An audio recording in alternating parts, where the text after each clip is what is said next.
Tonight, we explore the theme of ordinary mind, a Zen teaching that points to something so simple it is easy to miss. We often think peace is something we have to chase. We think we need to change who we are to find it. But the ancient masters discovered that peace is right here, in the most common moments of our lives. Before we begin, feel free to share what time it is and where you're listening from. The teaching of ordinary mind suggests that you do not need to change a single thing to find what you are looking for. It suggests that this moment, exactly as it is, already contains everything we are seeking.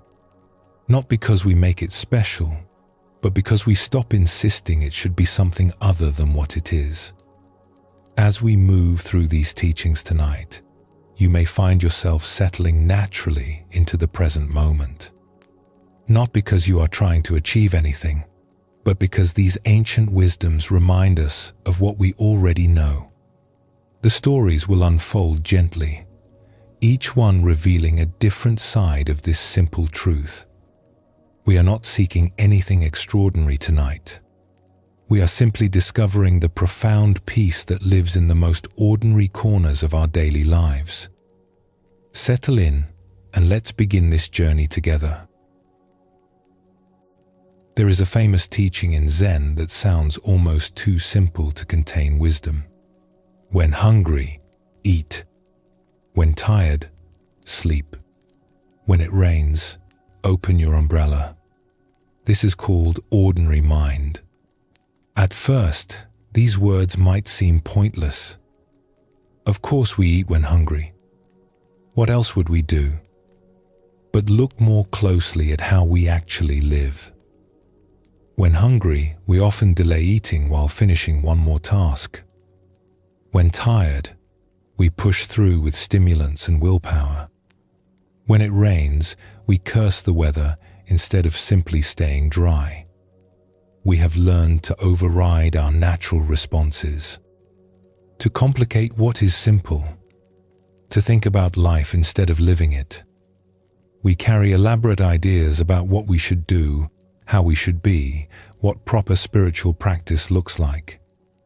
These ideas pile up until we can no longer hear the quiet voice of natural response. Ordinary mind points to something beneath all this complication. A way of being that responds to life directly, without the interference of endless thinking. Not the thoughtlessness of animals, but the natural wisdom of a mind that knows what to do without making a problem of it. When we return to this natural way, life becomes simpler. Not because we stop thinking altogether, but because we stop letting our thinking prevent us from responding appropriately to what is actually happening. Let us explore a story that shows this truth. There once lived a scholar named Koro, who had devoted 20 years to studying Buddhist texts. He had read every sutra he could find.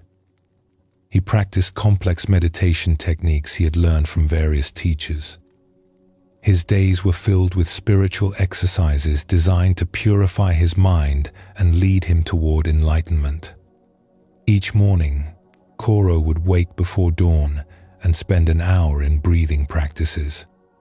He would count each breath, maintain specific postures, visualize colored lights moving through his body. Then he would sit in meditation for 2 hours, observing his thoughts according to a precise method he had learned from a famous master. After that, he would chant specific mantras exactly 108 times. His breakfast was eaten according to particular rules about mindfulness and gratitude. He would contemplate each grain of rice for several breaths before placing it in his mouth. Every activity in his day had a prescribed method, a correct form, a spiritual significance. Despite all this effort, Koro felt increasingly tired and anxious. He was never sure if he was doing the practices correctly.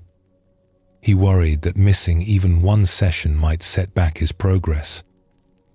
He lay awake at night thinking about whether he had been truly mindful during the day or merely going through the motions. The weight of his spiritual obligations pressed on him constantly. His wife would sometimes say, "You seem more troubled now than before you began all this practice." But Koro would tell her she did not understand the importance of spiritual discipline. The path to enlightenment required dedication and effort. Any discomfort was just part of purification. One autumn, Koro decided to visit a hermit who lived in a small hut deep in the mountains. He had heard that this hermit, an old man named Lin, possessed genuine wisdom. Perhaps Lin could tell him which practices to focus on, which texts held the most important teachings, how to accelerate his spiritual progress. The journey took 2 days. When Koro finally found the small hut, he saw Lin sitting outside on a rough wooden stool. The old man looked up and smiled. "Welcome, friend. You look exhausted." Koro was exhausted. The long walk, combined with his constant worry about maintaining his practice schedule on the road, had drained him. "I have come seeking guidance," he said, bowing respectfully. "I practice diligently, but I feel farther from peace than when I began." Lin nodded and stood slowly. "Come inside. You must be hungry." The hut was simple. A sleeping mat in one corner, a small fire pit, a few cooking vessels, no altar, no meditation cushions, no religious texts, no incense burner or prayer beads. Nothing that suggested a spiritual practitioner lived here. This surprised Koro. How could a wise hermit live without the tools of practice? Lin began preparing a simple meal. He washed rice in a wooden bowl, swirling his hand through the water to remove dust and chaff. He cut vegetables he had gathered from the forest. Mushrooms, wild greens, a few root vegetables. He moved without hurry, without ceremony, simply doing what needed to be done. There was no elaborate mindfulness, no dramatic presence, no careful attention to each movement as Koro had been taught. Just an old man making food because someone was hungry. As the rice cooked, Lin poured tea for both of them. The tea was plain, served in simple clay cups. "Tell me about your practice," he said. Koro described his elaborate schedule, the hours of meditation, the breathing techniques, the mantras, the mindful eating, the visualization practices, the prostrations, the study sessions. He explained how he contemplated the Four Noble Truths each evening, how he reflected on impermanence throughout the day, how he tried to maintain awareness of each action. As he spoke, he realized how complicated it all sounded, how exhausting even the description was. Lin listened quietly, sipping his tea. He showed no reaction, no judgment, just patient listening. When Koro finished, the old man was silent for a moment, looking into his cup. Then he asked, "When you are hungry, do you eat?" "Well, yes, but I must eat mindfully. I must contemplate the source of the food, the labor that went into its production, the impermanence of all things.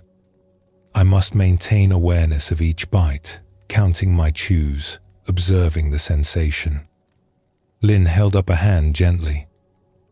"When you are hungry, do you eat?" Koro felt confused. "I just explained how I eat, with full awareness and proper technique."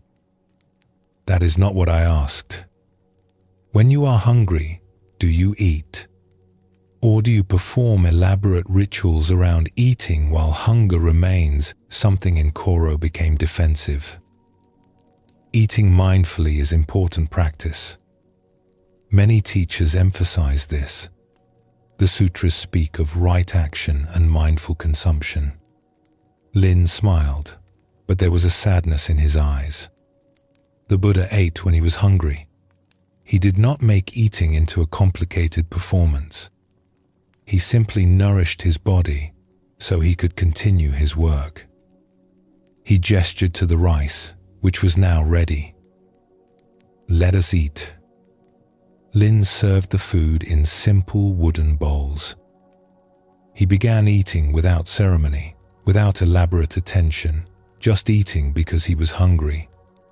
Koro watched, uncertain. Should he not bless the food first? Count his breaths? Maintain special awareness? "Eat," Lin said gently. "The rice is getting cold." Koro took a bite. The rice was perfectly cooked, slightly sweet. The vegetables were tender. He found himself actually tasting the food instead of monitoring his mind's response to tasting the food. He was simply eating because he was hungry. And it was satisfying in a way his elaborate mindful meals had not been for years. They ate in comfortable silence. When they finished, Lin collected the bowls and washed them in a bucket of water. Again, no ceremony. Just cleaning dishes because they needed cleaning. "I don't understand," Koro said. "Is this your practice? Just living? What else is there?" Lin replied, "When dishes are dirty, I wash them. When I am tired, I sleep. When the garden needs weeding, I weed. When a visitor comes, I make tea. Where in this is there room for anything other than practice? But surely you meditate. Study the teachings. Cultivate your mind." Lin sat down on his stool. "I sit quietly sometimes, but I do not sit to achieve anything or become someone special. I sit because sitting feels right in that moment. I read old poems occasionally because they give me pleasure, but I do not study to accumulate knowledge. When I need wisdom, it comes. When I need understanding, it arises. Not because I have stored up teachings, but because I am here, responding to what is actually happening." He looked at Koro with kind eyes. "You have made life very complicated. You have turned every simple action into a spiritual exercise.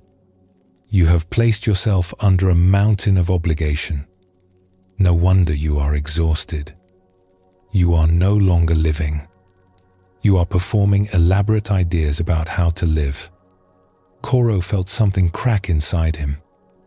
"But if I stop all my practices, how will I make progress? How will I achieve enlightenment? Do you think enlightenment is something you manufacture through effort? That if you do enough special practices, you will earn it like a wage?"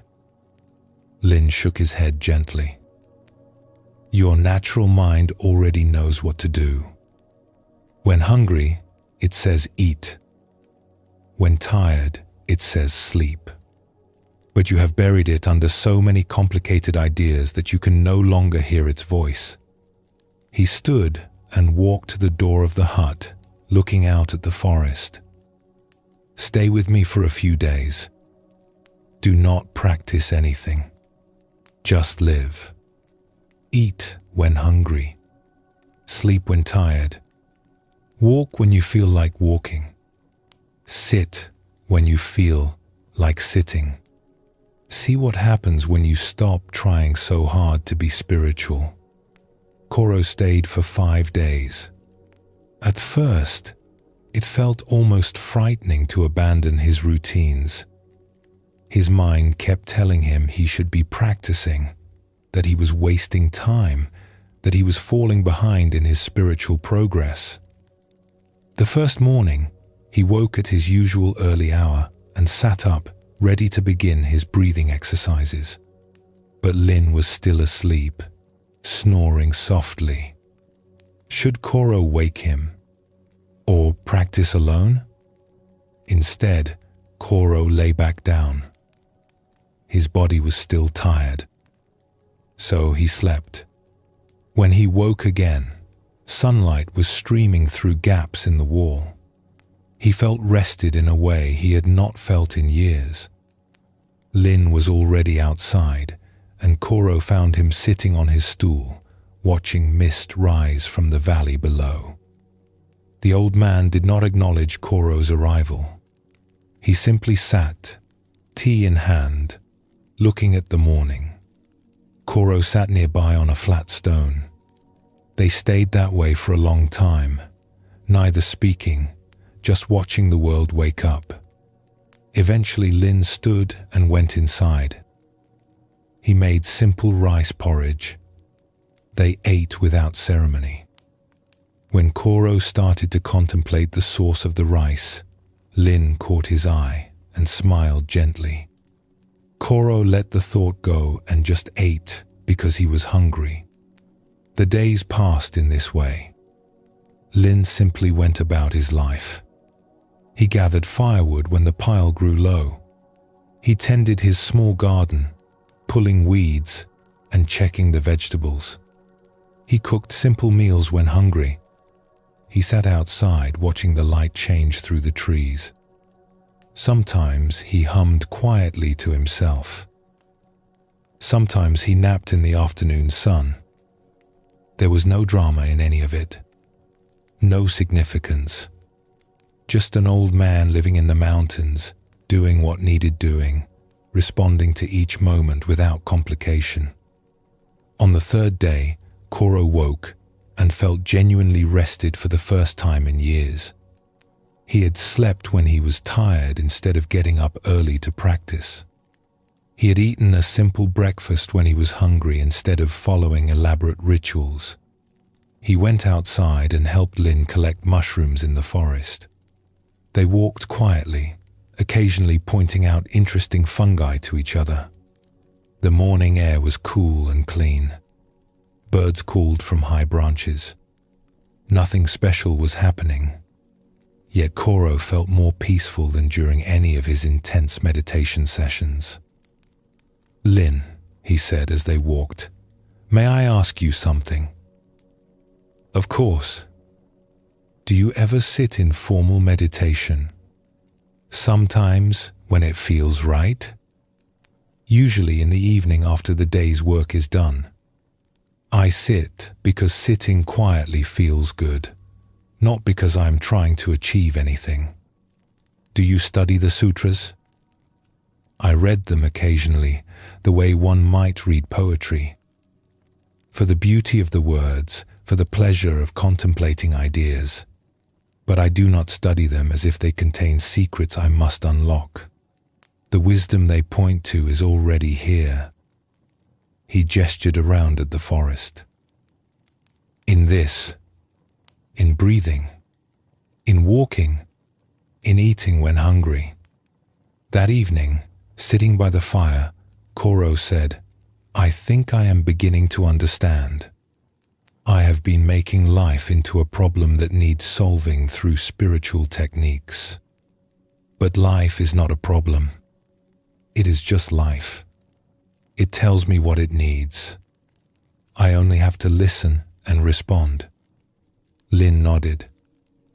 "Your ordinary mind is wiser than all your complicated practices. It has always known what to do.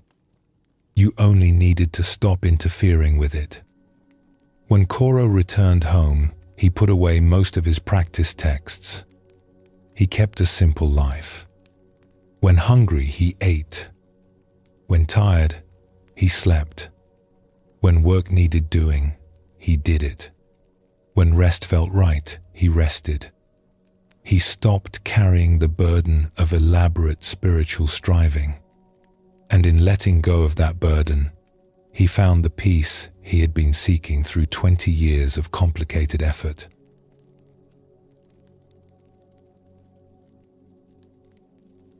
This story shows us something essential about ordinary mind. Koro's practices were not wrong in themselves, but he had used them to replace natural living with complicated spiritual performance. He had stopped listening to his own wisdom and instead followed endless rules about proper practice. The old Zen masters spoke of this trap. They warned that meditation can become another form of grasping, that mindfulness can become another burden. Buddhism teaches that the path is not about adding more and more practices, but about removing the obstacles that prevent us from seeing clearly. Ordinary mind is not about abandoning all thought or living like animals. It is about letting our natural wisdom guide us, instead of burying it under layers of complicated ideas about how we should be. Lin still thought, still made decisions, still lived as a human. But his thinking served life instead of replacing it. The Buddha once said that he taught only one thing: suffering and the end of suffering. Koro's elaborate practices had created more suffering, not less. When he learned to simply live, responding naturally to each moment, the suffering lifted. Not because he achieved something special, but because he stopped creating problems where none existed. Let us explore another story that reveals a different aspect of this teaching. There was once a farmer named Hisa who worked a small plot of land on the outskirts of a village. Each day, she would rise with the sun and tend her crops. She planted seeds in spring, pressing each one gently into prepared soil. She watered and weeded through summer, her hands learning the difference between young vegetable shoots and invasive plants. She harvested in autumn, gathering what the earth had produced. She rested in winter, repairing tools and planning for the coming year. Her life followed the rhythms of the seasons and the needs of the land. Hisa had a neighbor, a merchant named Iko, who had recently become interested in spiritual practice. He had sold some of his business interests and now had time for what he called his inner development. He would often visit Hisa and talk about the meditation retreats he attended, the teachings he was studying, the techniques he was learning to purify his mind. One afternoon, Iko came to Hisa's field and found her pulling weeds under the hot sun. Her hands were stained with soil. Sweat dampened her hair. She worked methodically, moving down each row with patient attention. Iko had just returned from a 10-day silent meditation retreat at a temple in the mountains. He was eager to share what he had learned. "Hisa, you should come to these retreats," he said. "I have learned methods for achieving inner peace." The teacher showed us how to observe our thoughts without attachment, how to cultivate equanimity in the face of all experience, how to transcend the ordinary mind and touch something higher. Hisa continued pulling weeds as she listened. Her hands moved steadily through the rows of vegetables. "That sounds interesting," she said without looking up. "You seem so calm, Hisa. But imagine how peaceful you could be if you learned these techniques. You could achieve real liberation, not just ordinary contentment." Hisa sat back on her heels and wiped sweat from her forehead with the back of her hand. She looked at Iko, who stood at the edge of the field in clean robes, having washed off all traces of the world before beginning his spiritual journey. "What is wrong with ordinary contentment?" she asked. "Nothing is wrong with it.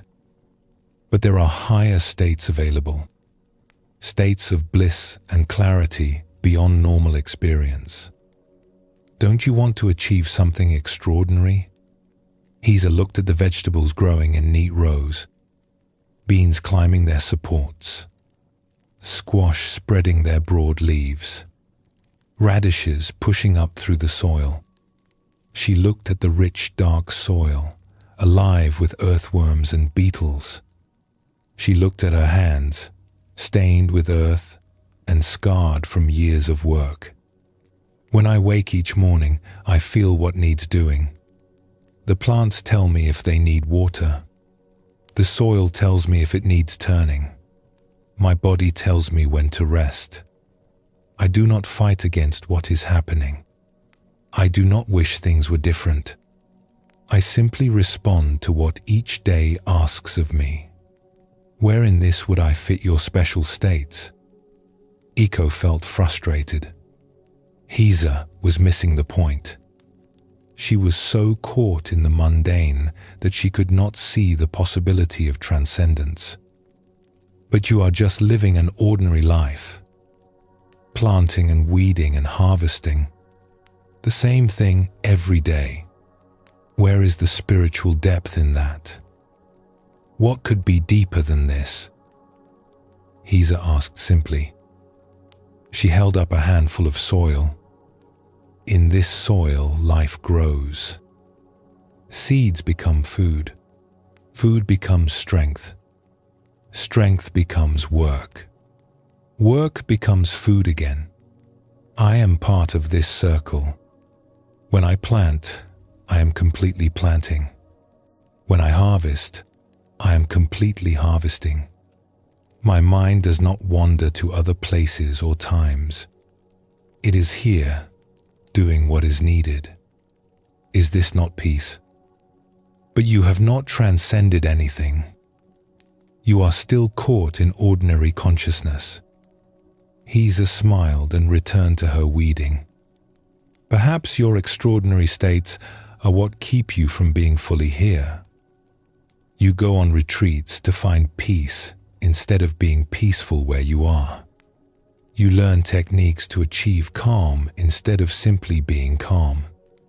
You seek higher states instead of fully inhabiting this one. She pulled another weed, examining its roots before tossing it aside. I do not need to transcend my ordinary mind. My ordinary mind, when I do not interfere with it, knows exactly what to do. It tends these vegetables. It rests when tired. It eats when hungry. It responds to rain by seeking shelter and to sun by feeling grateful. What more is there? Iko opened his mouth to argue but found he had no response. He looked at Heza, her hands in the soil, her attention completely absorbed in the simple task of removing weeds. There was something in her presence that his meditation retreats had not given him.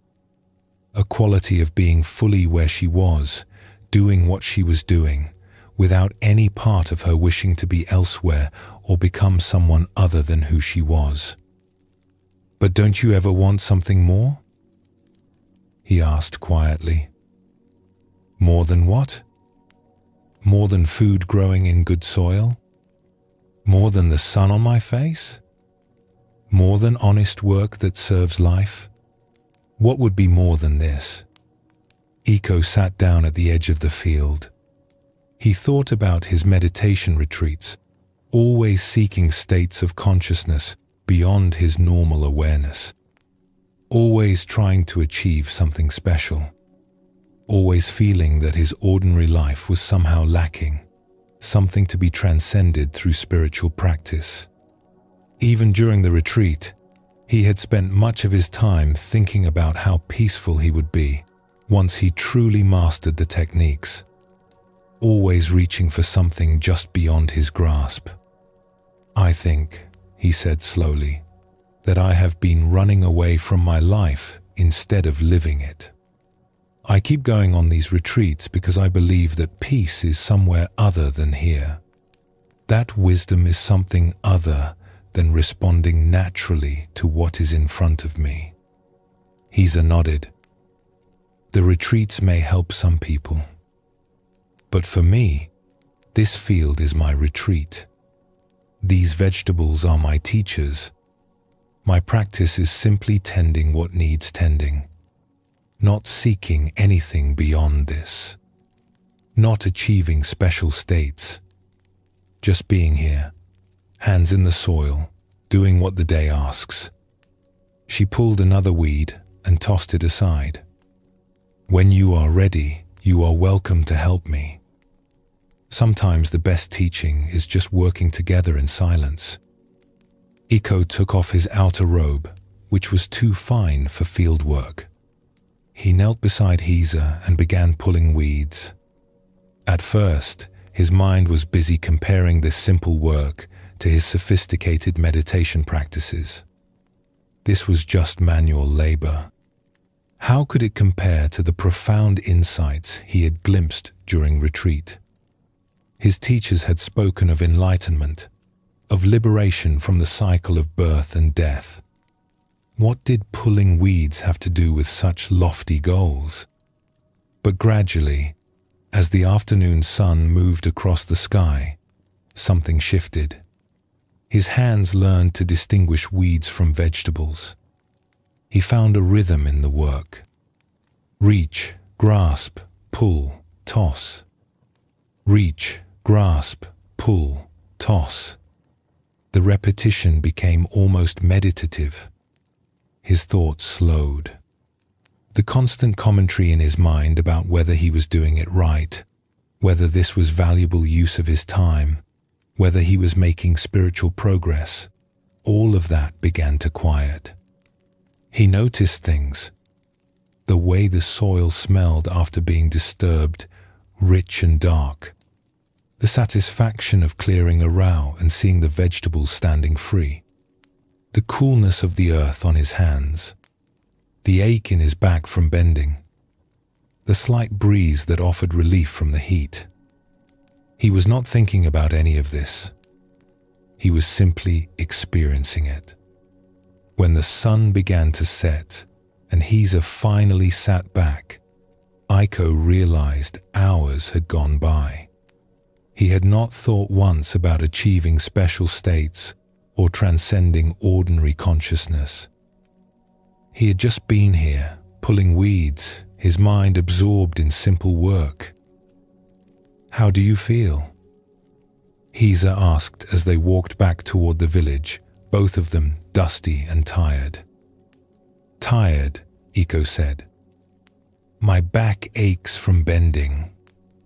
My hands are dirty, but I feel settled, like I have been where I actually am for the first time in months." "This is ordinary mind," Hisa said. "Nothing special. Just being here, responding to what needs doing, finding peace in the simplicity of honest work. Your meditation techniques may give you interesting experiences, but they cannot give you more than this. This is already everything." They walked in silence for a while. Then Iko asked, "Will you let me help you again tomorrow?" Hisa smiled. "The field is always there. The work is always there. Come whenever you wish."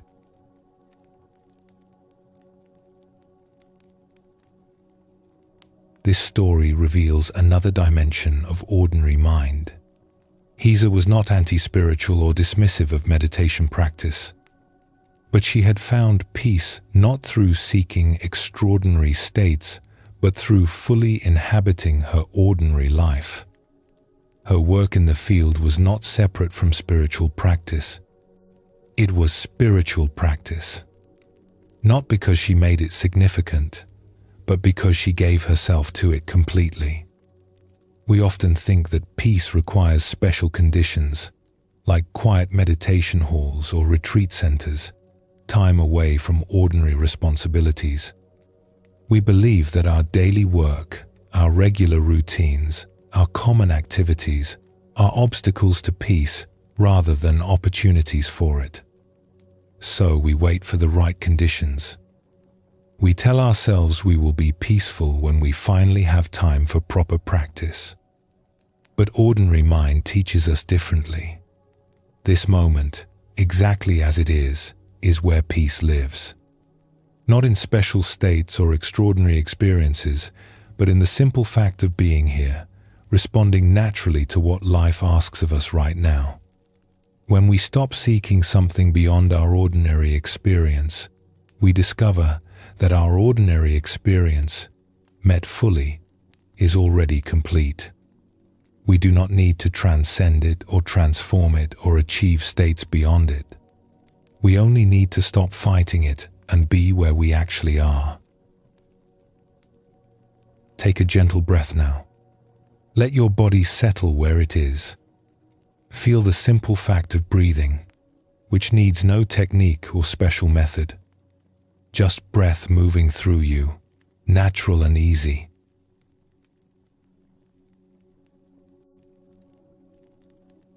There is a teaching in Zen that can sound frustrating when you first hear it. A student asks, "What is enlightenment?"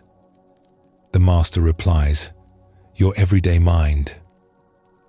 The student says, "But what should I do to attain it?" The master says, "If you try to attain it, you move away from it." This teaching points to something that seems impossible. How can the mind we already have be what we are seeking? Is less than #0. 5# is greater than. How can we already possess what we spend years trying to find? It feels like being told that the treasure we have been searching for is in our own pocket, and we have been carrying it the whole time. But this is exactly what ordinary mind reveals. The awareness that is reading these words right now, the consciousness that hears sounds and feels sensations, the mind that knows you are here in this moment, this is already it. Not a special version of your mind. Not your mind after years of meditation practice. Not your mind in some future enlightened state. This mind, right now, exactly as it is. We reject this teaching because it seems too simple. We think enlightenment must be something extraordinary, something we do not currently possess. So we search everywhere except the one place it actually exists, which is right here in ordinary awareness itself. We are like someone wearing glasses who frantically searches for their glasses, not realizing they are already looking through them. The old Zen teachers had endless patience with this confusion. They would point again and again to the same truth in different ways, trying to help students recognize what they already had. Your everyday mind is the Buddha mind. The awareness you use to wash your face in the morning is the same awareness the ancient masters cultivated. You are not missing anything. You are only overlooking what is already present. Let us explore a story that shows this truth. There once lived a young monk named Ren who had been practicing at a monastery for 7 years. He meditated every day. He studied the teachings. He followed all the precepts carefully. He was sincere in his practice and worked diligently to purify his mind. Yet despite all his efforts, he felt no closer to enlightenment than when he had begun. Ren would watch the senior monks and wonder what they possessed that he did not. They seemed peaceful and settled in a way he was not. They moved through their days with a quality of ease he could not find. He assumed they had achieved something through their practice, some special state or realization that he had not yet attained. One day, the monastery received a visit from an old teacher named Sozen, who had once trained there but now lived alone in the mountains. Sozen had a reputation for unusual teaching methods and direct insight. Ren decided this was his chance. He would ask this visiting teacher the question that had been troubling him for years. He found Sozen sitting under a tree in the monastery garden, watching leaves move in the breeze. Ren approached and bowed respectfully. "Master Sozen, may I ask you a question?" Of course. Ren sat down across from the old teacher. I have been practicing here for 7 years. I meditate faithfully. I study the sutras. I try to cultivate wisdom and compassion. But I do not feel enlightened. I do not feel like I have found what I came here seeking. What am I missing? What else must I do? Sozin looked at him with kind eyes. What brought you to ask me this question just now? Ren was confused by the response. I saw you sitting here and thought it was a good opportunity to receive guidance from an experienced teacher. Before you saw me sitting here, what were you doing? I was sweeping the path near the meditation hall. How did you know the path needed sweeping? I saw leaves had fallen on it during the night. So you saw the leaves, you recognized that the path needed sweeping. You decided to sweep it, and you swept it? Yes, that is what happened. Who did all of that? Ren felt puzzled. I did. This I that saw the leaves, that knew what needed doing, that decided to act and then acted. Where is this I? Can you show it to me? Ren opened his mouth to answer, but found he could not point to anything specific. His body had done the sweeping, but was his body the I? His mind had made the decision. But where was this mind? It was not a physical thing he could show. I do not understand what you are asking, Ren admitted. Sozin smiled. Right now, you are hearing my voice. You are feeling the breeze. You are aware of thoughts moving through your mind. This awareness that knows all of these things, this is your everyday mind. It has been with you from the moment you woke this morning. It was there when you saw the leaves on the path. It was there when you decided to sweep. It is here now as we talk. This awareness is not something you need to find or achieve. It is already present, already functioning, already complete. But this is just my normal consciousness, Ren protested. This is not enlightenment. Enlightenment must be something special, something beyond ordinary experience. Why must it be beyond ordinary experience? Sozin asked gently. Who told you that what you already have is not enough? The Buddha taught that all beings possess Buddha nature, not that they will possess it after years of practice, not that they might possess it if they do the right techniques. They already possess it.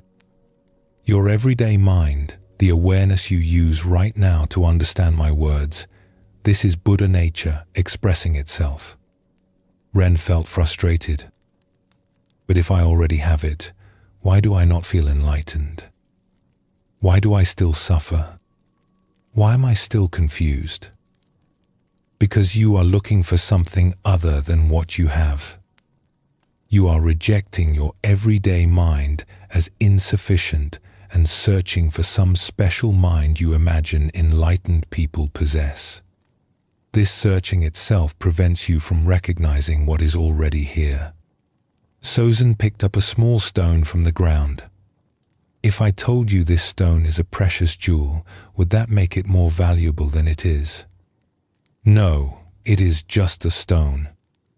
And if I told you that this stone is worthless, would that change its nature? No, it would still be the same stone. Your everyday mind is the same. It is what it is, regardless of what you think about it. When you call it just ordinary consciousness and reject it as insufficient, you do not change it. You only create suffering by wanting it to be something other than what it is. When you accept it as it is and stop searching for something else, the suffering ends. This acceptance, this stopping of the search, this is what we call enlightenment. Ren sat quietly, trying to absorb this teaching. He had spent 7 years believing that enlightenment was a special state he needed to achieve through practice. Now this teacher was telling him that his everyday awareness, the mind he used to sweep paths and eat meals and ask questions, was already complete. How can I practice then? Ren asked. If I already have what I am seeking, what is the point of meditation or study? Practice is not about getting somewhere you are not. It is about fully being where you are. You meditate not to create a special state, but to recognize the awareness that is already present. You study not to gain something you lack, but to clear away the confusion that prevents you from seeing what you already have. Every moment of practice is an opportunity to come home to your everyday mind instead of running away from it, seeking something better. Sozin stood slowly. I must go prepare for the evening meal. But Ren, pay attention today. Notice this awareness that knows you are alive, that experiences whatever arises. Do not judge it or try to change it. Just notice it. This noticing is the practice. And what you notice is already enlightened, whether you believe it or not. After Sozin left, Ren remained sitting under the tree. He felt confused but also curious. Could it really be this simple? Could the awareness he had right now actually be what he had been seeking? He decided to follow Sozin's instruction. For the rest of the day, he simply noticed his awareness. When he walked to the meditation hall, he noticed the awareness that knew he was walking. The feeling of his feet on the stone path. The movement of his robes. The sound of gravel shifting. All of this was known by something, witnessed by something. What was this something that knew? When he sat in meditation, he noticed the awareness that knew he was sitting. Thoughts arose about whether he was doing this correctly. The awareness noticed the thoughts. Worries came about his lack of progress. The awareness witnessed the worries. Judgments appeared about this whole exercise seeming pointless. The awareness observed the judgments. Each time, the awareness itself remained unchanged, simply witnessing whatever passed through it. When he ate dinner, he noticed the awareness that tasted the food and knew he was eating. The bowl felt cool in his hands. The rice had a subtle sweetness. His body knew when it had eaten enough. All of this information came to him through awareness.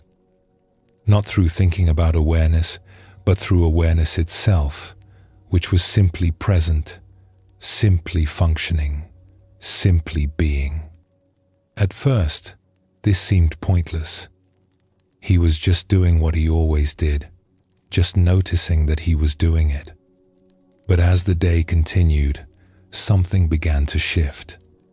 He realized that this awareness he was noticing had a quality of being already at peace. It was not disturbed by his thoughts or feelings. It simply observed them arising and passing. It did not need anything to be different. It was complete in itself. When a worry arose about whether he was practicing correctly, the awareness simply noticed the worry without being troubled by it. The worry was there, moving through awareness like a cloud moving through sky. But the awareness itself was like the sky, untroubled by what passed through it. When a judgment came about his progress, the awareness observed the judgment without believing it. When excitement arose at the thought that maybe he was understanding something, the awareness witnessed the excitement without clinging to it. He realized something remarkable. The thoughts and emotions that he had been trying so hard to control or eliminate through practice were not actually the problem. They arose and passed naturally. The problem was that he had been identifying with them, believing he was his thoughts and emotions rather than the awareness that witnessed them. When he rested in the awareness itself rather than being caught in what awareness witnessed, peace was already there. That evening, Ren sought out Sozin again. He found the old teacher washing his bowl after dinner, the simple ceramic bowl that monks used for meals.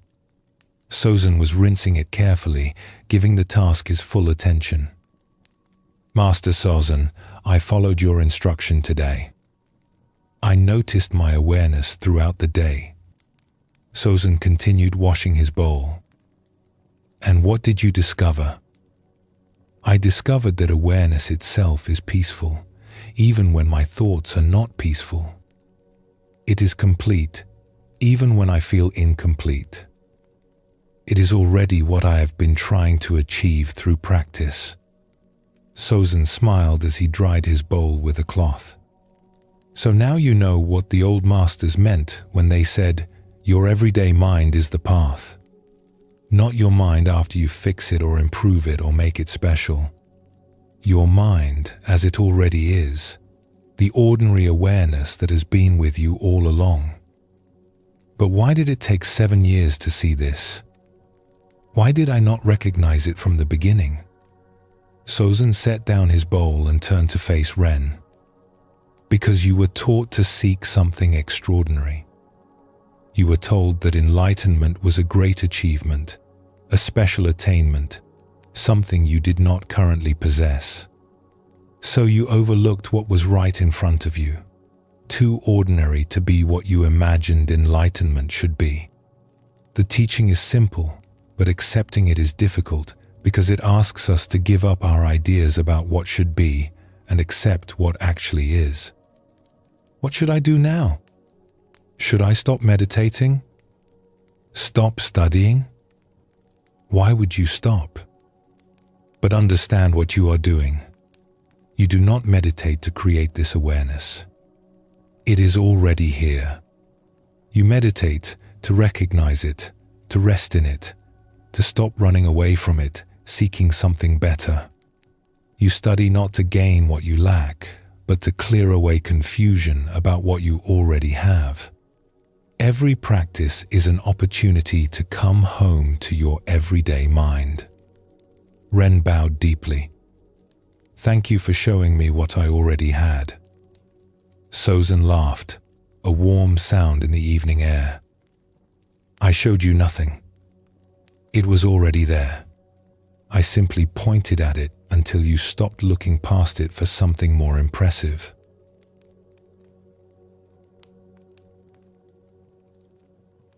This story reveals the heart of ordinary mind teaching.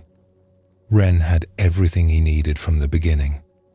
His everyday awareness, the consciousness he used to sweep paths and eat meals, was already complete and already enlightened. But he had been taught to reject it as insufficient and seek something extraordinary. Buddhism teaches that our true nature is already enlightened. We are not trying to become Buddha. We are trying to recognize the Buddha nature that has always been present. This is a radical teaching because it means that all our striving and seeking, while it may have value, is not actually bringing us closer to something we do not possess. It is helping us recognize what we have been carrying all along. The old Zen masters would sometimes shout or hit students who asked about enlightenment, not out of anger, but to shock them into recognizing the awareness that was already present in that very moment. The awareness that knows the shout, that feels the surprise, that is reading these words right now. This is it. Not a special version of awareness achieved after years of practice, but the ordinary awareness you have been using your whole life. We resist this teaching because it seems to diminish enlightenment, to make it too common and accessible. We want enlightenment to be impressive, to be the reward for years of difficult practice. But this wanting itself is what keeps us from recognizing what is already here. The search for something special prevents us from valuing what we actually have. Let us explore another story that reveals this teaching from a different angle. There was once a woman named Aki who had spent many years traveling from teacher to teacher, seeking the deepest wisdom. She had studied with meditation masters in distant monasteries, sitting for hours until her legs went numb.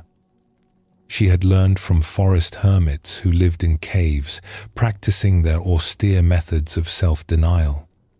She had attended teachings from renowned scholars who could explain the most subtle points of Dharma, their lectures lasting for days. Yet despite all this seeking, despite all the knowledge she had accumulated, she felt she had not found what she was looking for. Each teacher had something valuable to offer. Each practice had its merits. But always, after a few months or a year, Aki would feel restless again. The sense that the real teaching was somewhere else, with someone else, would arise in her. She would pack her few belongings and set off again, certain that the next teacher, the next monastery, the next technique would finally give her what she sought. Aki heard of a teacher who lived in her own village, an old woman named Yuma who ran a simple tea shop. People said that Yuma had great wisdom, though she never gave formal teachings or took on students. She simply made tea and listened to her neighbors. Aki had walked past Yuma's shop hundreds of times over the years, never imagining that wisdom might live in such an ordinary place. But now, having exhausted other options, having traveled to the most remote monasteries and the most famous teachers, she decided to visit. She entered the small shop one afternoon. The interior was simple and clean. A few tables, a counter where Yuma prepared tea, shelves holding various tea containers. Nothing impressive or spiritual, just a neighborhood tea shop. Yuma was behind the counter, an old woman with gray hair tied back simply. She wore plain clothes, not monk's robes. She smiled when Aki entered. "Welcome. Please sit. What would you like?" Aki sat at a small table by the window. "Just tea, please." Yuma prepared the tea with simple, practiced movements. No ceremony, no elaborate ritual, just making tea the way someone does who has made tea thousands of times. She brought it to the table in a plain cup and sat down across from Aki, her own cup in hand. "You look troubled," she said. Aki was surprised by the direct observation. "I have been searching for many years. I have traveled to distant places seeking teachers and teachings, but I have not found what I am looking for. I heard that you might have wisdom to share. What are you looking for?" Yuma asked, sipping her tea. "Peace. Understanding. Some sense of arriving at the truth instead of always searching for it. I feel like I have been seeking my entire adult life, and I am tired. But I do not know how to stop seeking because I have not yet found what I am seeking." Yuma nodded, her expression sympathetic. "Where have you been searching?" Aki described her travels. The monasteries in the mountains, where monks rose at midnight for meditation. The hermits in their caves, who owned nothing but a robe and a bowl. The scholars in their temples, who had memorized entire libraries of texts. She had learned many teachings, practiced many techniques, studied many texts. She could explain complex philosophical points. She could sit in meditation for hours. She knew the names of ancient masters and their lineages. But none of it had given her the sense of completion she sought. "Did any of these teachers help you?" Yuma asked. They each taught me valuable things. I am grateful for what they shared. But I always felt like the real teaching was somewhere else, somewhere I had not yet found. Like there was a secret that everyone else knew but no one would tell me directly. And now you have returned to your own village, to a tea shop you have passed countless times, hoping to find here what you could not find elsewhere? Yes, Aki admitted, feeling slightly foolish. It sounds strange when you say it that way.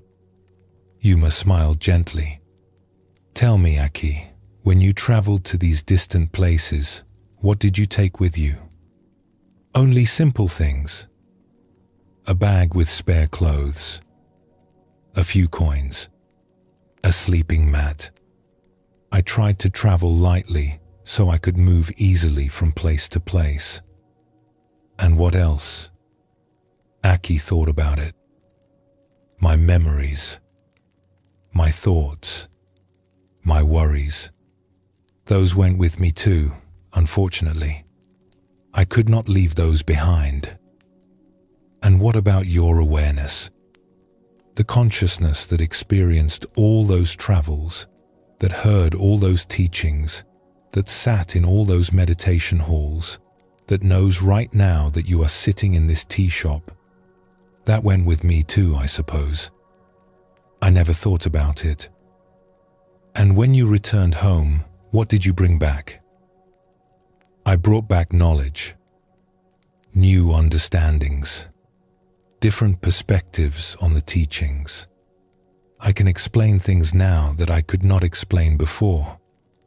And what about your awareness? Is it any different than when you left? Aki paused. She had never thought about it this way. Her awareness, the simple fact of being conscious, of knowing she was alive, of experiencing each moment. Had that changed? I suppose it is the same awareness. It has always been with me.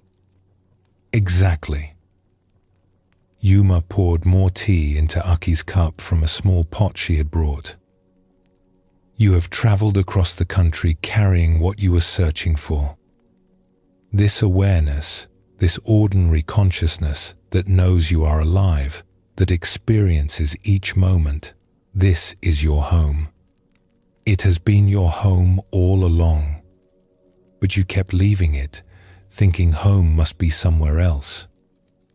But this is just my normal awareness, Aki protested. This is not wisdom or peace. This is just me being me. This cannot be what all those teachers were pointing toward. And what is wrong with you being you? Yuma asked. Who else should you be?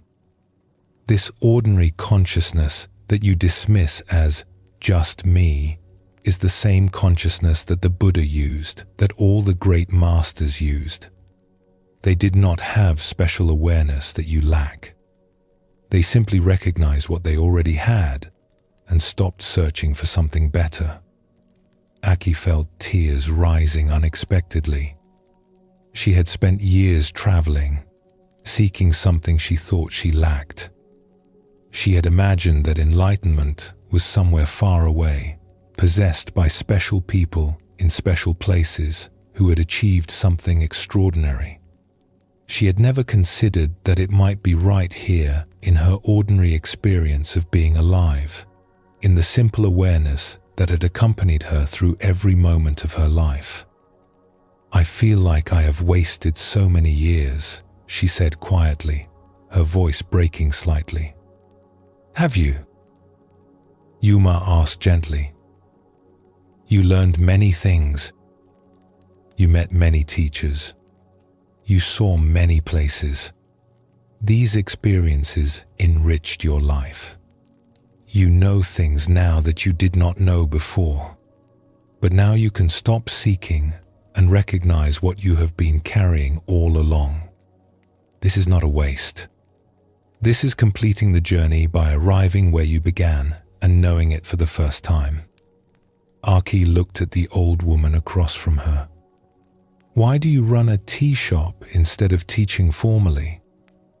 Surely you could help many people. I am helping people, Yuma said. I make good tea. I create a peaceful place where neighbors can rest and talk. I listen when someone needs listening. This ordinary work is my practice and my teaching. I do not need to be a famous teacher in a monastery. I only need to be fully present for what life asks of me each day. But is this enough? Just making tea and listening to people? What would be more than this? I have my awareness. I have this moment. I have the opportunity to serve others in simple ways. My everyday mind finds peace in ordinary work. Why would I need something more impressive? Aki sat quietly, sipping her tea. She realized that in this small shop, with this ordinary old woman making tea, she felt more at peace than she had felt in any of the impressive monasteries or dramatic hermit caves. Nothing special was happening, just two people drinking tea. Just ordinary awareness being aware. Just this moment, complete in itself. Can I come back tomorrow? Aki asked. The shop is here every day, Yuma replied. And so are you. Not the you that travels seeking enlightenment, but the you that already has what it needs. Come drink tea whenever you wish. Sometimes the best teaching is just sitting together, being ourselves, without trying to be anything special. Aki did return, day after day. She helped Yuma in the shop sometimes. They would talk about small things, ordinary things. The weather, the neighbors, the tea harvest. Nothing profound, nothing special. But Aki found that her restless seeking had quieted. She had finally come home, not to a place, but to the recognition that her everyday awareness, her ordinary mind, had been home all along.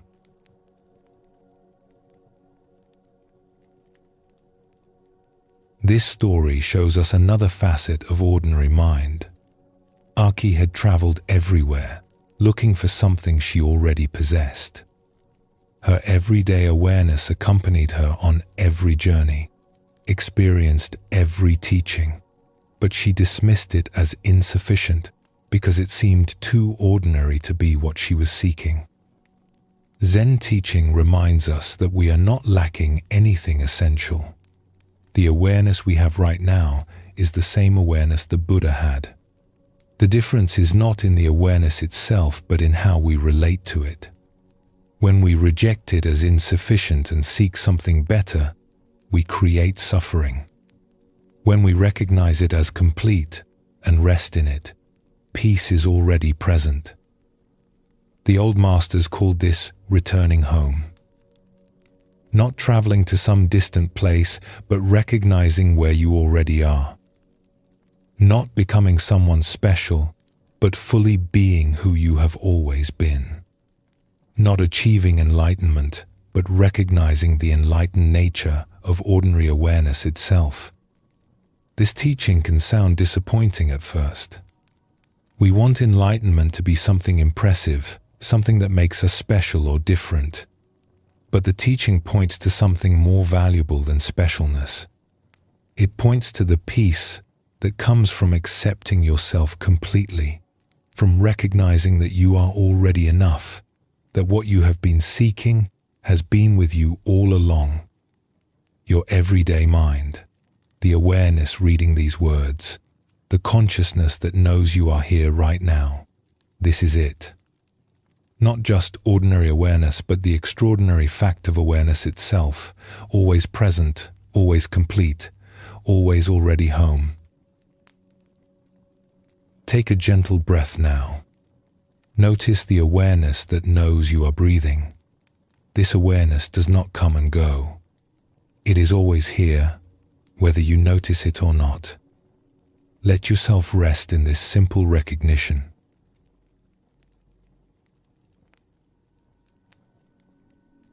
There is an old saying in Zen that sounds like a riddle. Before enlightenment, chop wood and carry water. After enlightenment, chop wood and carry water. When people first hear this, they often feel confused or even disappointed. If nothing changes, what is the point of practice? Is less than #0. 5 is greater than. If we still do the same ordinary tasks, what is the value of awakening? But this teaching points to something essential about ordinary mind. Enlightenment does not transport us to a different realm where we no longer need to do daily tasks. It does not make us special beings who float above ordinary life. The wood still needs chopping. The water still needs carrying. What changes is not the tasks themselves, but how we meet them. Before awakening, we chop wood while wishing we were doing something else. We carry water while thinking about more important things. Our minds resist the simplicity of what is actually required. We make our daily tasks into burdens, obstacles to overcome before we can get to what we consider our real life. After awakening, we simply chop wood. We simply carry water. The tasks remain the same, but the mental struggle around them dissolves. We are no longer split between what we are doing and where we think we should be. The separation between spiritual practice and ordinary activity disappears. Everything becomes practice. Everything becomes sacred. Not because we make it special, but because we stop making distinctions between special and ordinary. This teaching challenges our ideas about spiritual life. We imagine that enlightened people must live differently than ordinary people. They must spend their time in meditation or prayer, removed from mundane concerns. But the old masters taught that true practice happens right in the middle of ordinary life, in the daily tasks we all must do. There was once a young monk named Jiro, who joined a monastery with a burning desire for enlightenment.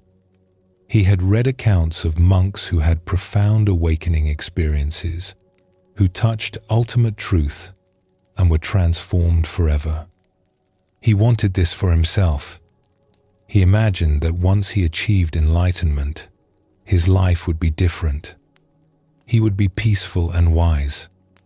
He would understand the deepest mysteries. He would be free from ordinary concerns. The monastery had a daily routine that all monks followed. Wake before dawn. Sit in meditation. Chant sutras. Eat breakfast. Clean the buildings. Work in the gardens. Study texts. More meditation. More chanting. Prepare meals. Eat dinner. Evening meditation. Sleep. The same schedule every day, year after year. Jiro threw himself into the meditation practice. He would sit for hours, pushing through pain and discomfort, certain that if he just sat long enough with enough intensity, enlightenment would come. During work periods, when he was supposed to be sweeping the courtyard or washing dishes, he would do the tasks as quickly as possible so he could return to what he considered real practice, which was sitting meditation. The other monks would work with steady attention, seeming to give their full energy to whatever task was at hand. Jiro found this puzzling.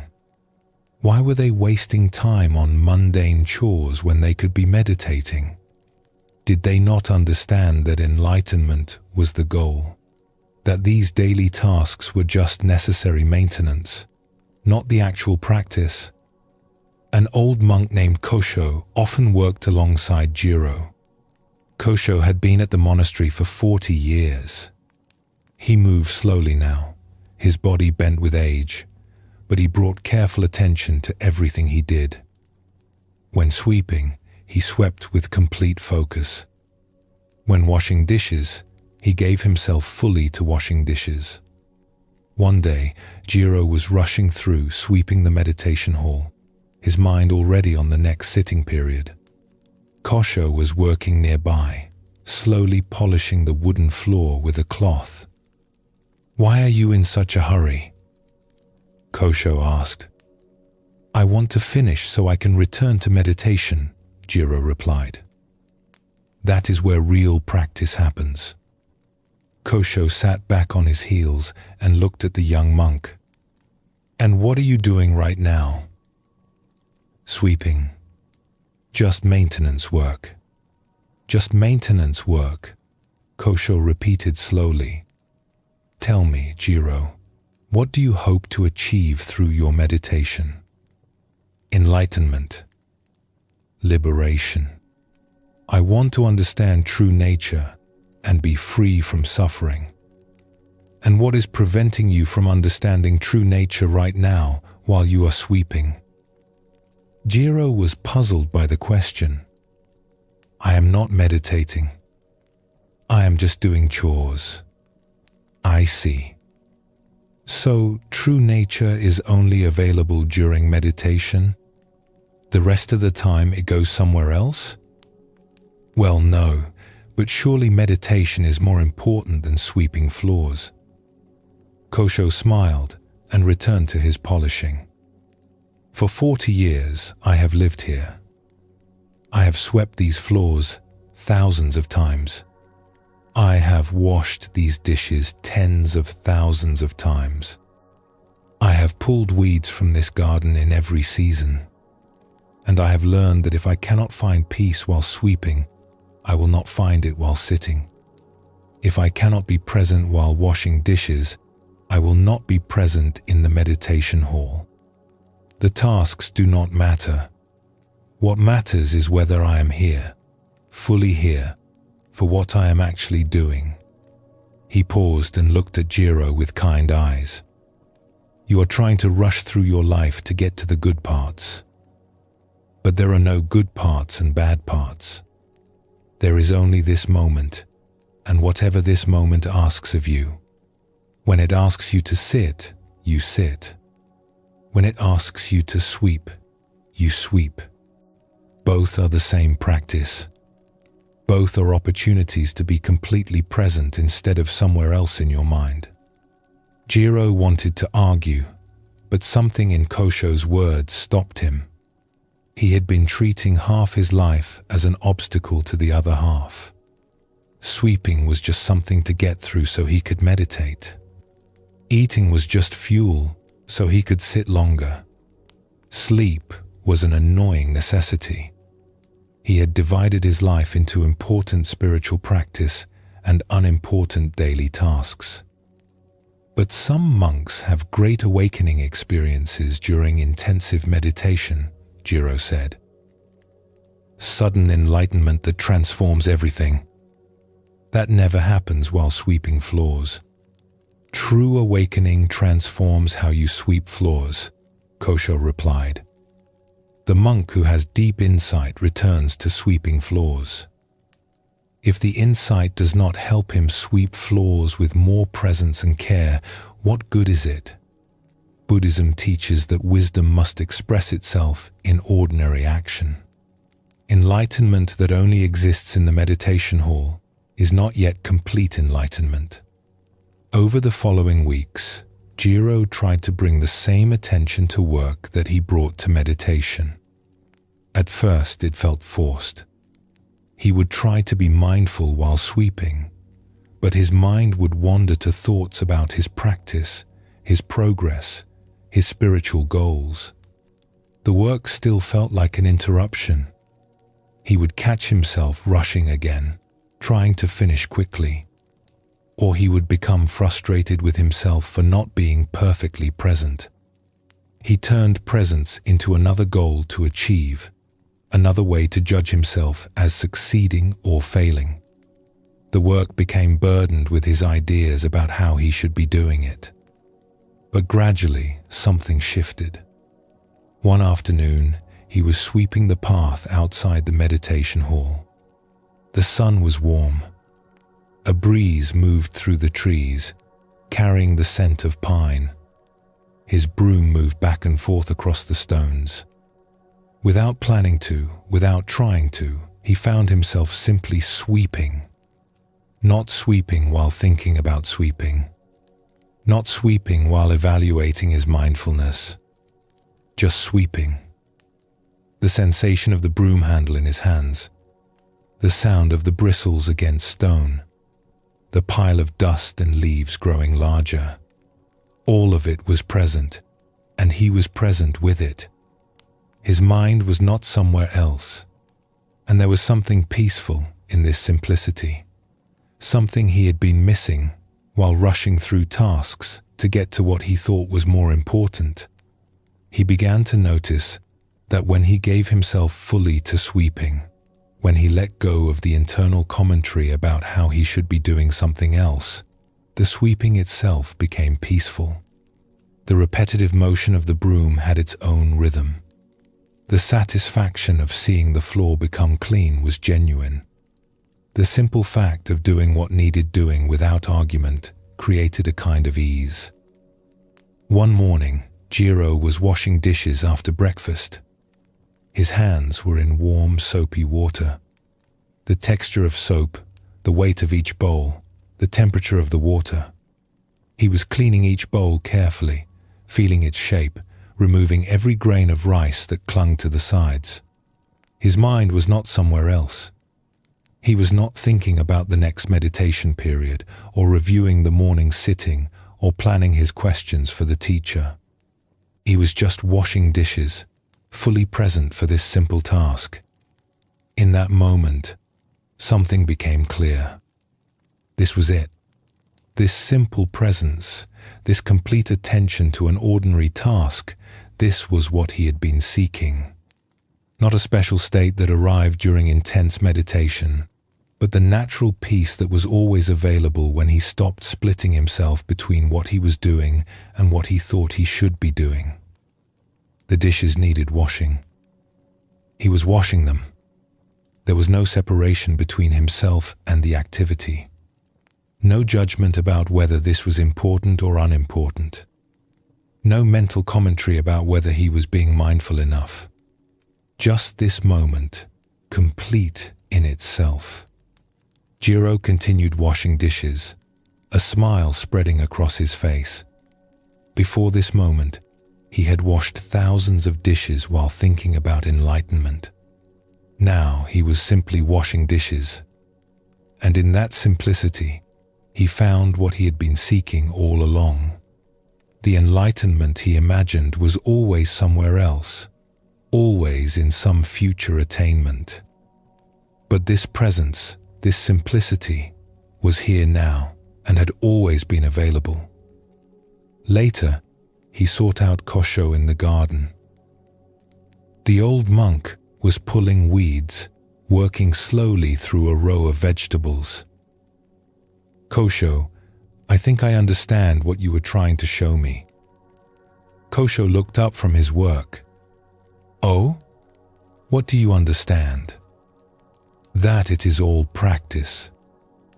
That enlightenment is not somewhere else, some special state I achieve in meditation.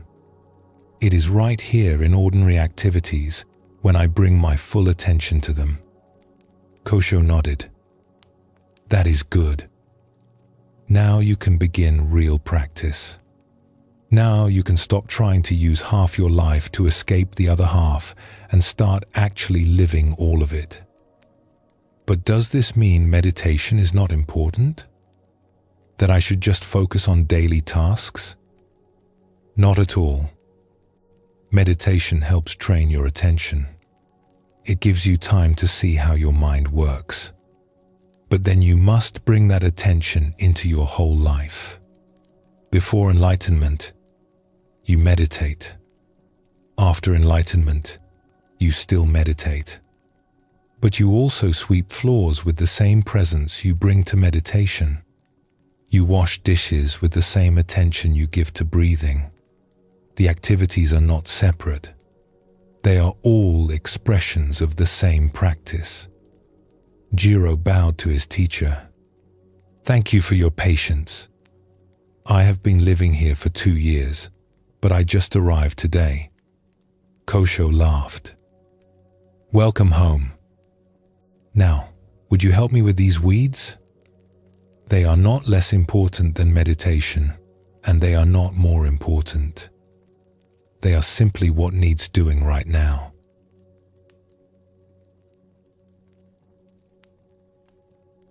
This story shows us how we create false separations between spiritual life and ordinary life. Jiro had decided that sitting meditation was important and daily tasks were not. This split prevented him from being fully present for any of it. His meditation was burdened by his striving to achieve something. His daily tasks were rushed through as obstacles to overcome. Buddhism teaches that this separation is the problem, not the solution. The old masters lived in the midst of ordinary life while maintaining deep presence and awareness. They did not escape to meditation halls and avoid daily responsibilities. They brought meditation into cooking, cleaning, working, relating to others. Every activity became an opportunity to practice presence. Before enlightenment, chop wood and carry water. We do these tasks while our minds are somewhere else, complaining or planning or wishing we were doing something better. After enlightenment, chop wood and carry water. We do the same tasks with full presence, without the mental struggle, without the separation between spiritual and ordinary. This does not mean we never sit in meditation or study teachings. These practices are valuable. But they are valuable because they help us live more fully, not because they allow us to escape from living. The point of meditation is not to have special experiences that exist only on the cushion. The point is to wake up to the ordinary miracle of being alive and bring that awareness into everything we do. Let us explore another story. There was once a government official named Kenta who had responsibilities for his entire province. He oversaw road construction, settled disputes between villages, managed tax collection, and reported to the emperor about local conditions. His days were filled with meetings, documents, decisions, and concerns about the welfare of thousands of people. Kenta had always been interested in Buddhist teachings, but his official duties left little time for practice. He would think longingly of monks in their monasteries, able to dedicate themselves fully to meditation and study.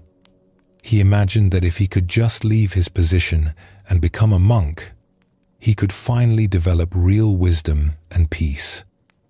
One year, a respected Zen teacher named Dayu was traveling through the province. Kenta arranged to meet with him, hoping to receive guidance about how to practice while burdened with worldly responsibilities. They met in Kenta's office, a room filled with maps and administrative documents. Kenta bowed respectfully and said, "Master Dayu, I am grateful you agreed to see me. I have a question that troubles me deeply. I want to practice Zen seriously, but my work consumes all my time. I have considered resigning my position to enter a monastery. What do you advise?" Dayu looked around the office, taking in the maps, showing villages and roads, the stacks of documents, the evidence of Kenta's responsibilities. "What would you do in a monastery?" he asked. "I would meditate, study the teachings, work to understand true nature, and develop compassion and wisdom." "And why do you need a monastery for this?" Kenta was surprised by the question. "Because in a monastery, I would be free from worldly concerns. I could focus entirely on spiritual development instead of being distracted by administrative duties." "I see. So you believe your work is separate from spiritual practice?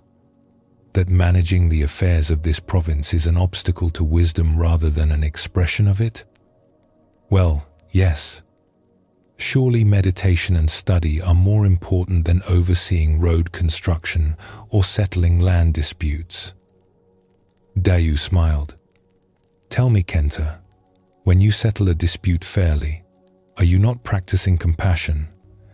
When you ensure roads are built well so people can travel safely, are you not serving others? When you manage taxes carefully so the burden is distributed justly, are you not expressing wisdom? What could be more important than this? Kenta felt uncertain. But these are just my duties. They are not spiritual practice. They are worldly responsibilities. Who made this distinction between worldly and spiritual? In Zen, we do not separate the two. When you govern well, you practice Buddhism. When you serve the people of your province with wisdom and care, you express enlightenment. Running away to a monastery would not make you more spiritual. It would just mean you were meditating instead of governing. The activity matters less than how you bring yourself to it. Dayu looked at one of the maps on the wall, showing the villages under Kenta's care. Do you govern with full attention? Do you listen carefully to people's concerns? Do you make decisions without being swayed by personal gain? Do you remain calm under pressure? These are the same qualities monks cultivate in meditation. You are just cultivating them while serving thousands of people instead of sitting on a cushion. But I do not feel peaceful or wise, Kenta admitted. I feel constantly stressed by my responsibilities. My mind is always busy with concerns about everything that might go wrong. That is because you are treating your work as a burden instead of as practice. You think it prevents you from being spiritual, rather than seeing it as your opportunity to be spiritual. Zen teaching shows us that any activity can be practice if we bring the right quality of attention to it. A monk washing dishes in a monastery and an official governing a province are doing the same practice if they both bring full presence and care to what they are doing. Dayu paused. When a dispute comes before you, do you listen with your whole attention? Or are you already thinking about the next problem? Kenta thought about this. I am often distracted. While one person is talking, I am thinking about the arguments I have heard from the other side, or about my response, or about the other tasks waiting for me. There is your practice. Listen with your whole attention.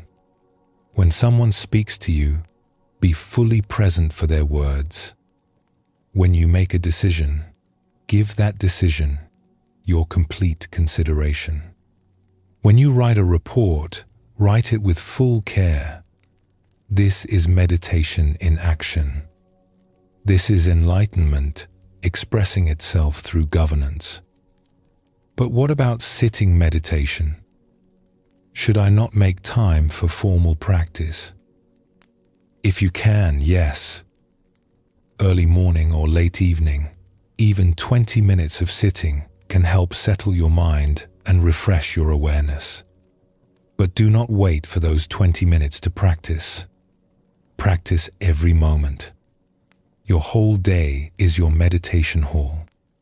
Every person you meet is your teacher. Every decision you make is an opportunity to express wisdom and compassion. Kenta felt something shift in his understanding. He had been thinking his work prevented him from spiritual practice, but Dayu was showing him that his work was his spiritual practice. But how do I handle the stress? How do I stay calm when there are so many demands and concerns? The stress comes from believing you should not be stressed, from fighting against the reality of your responsibilities. When you accept that this is your life, that these responsibilities are what you have chosen to undertake, and you bring your full attention to meeting them rather than wishing you were somewhere else, much of the stress dissolves.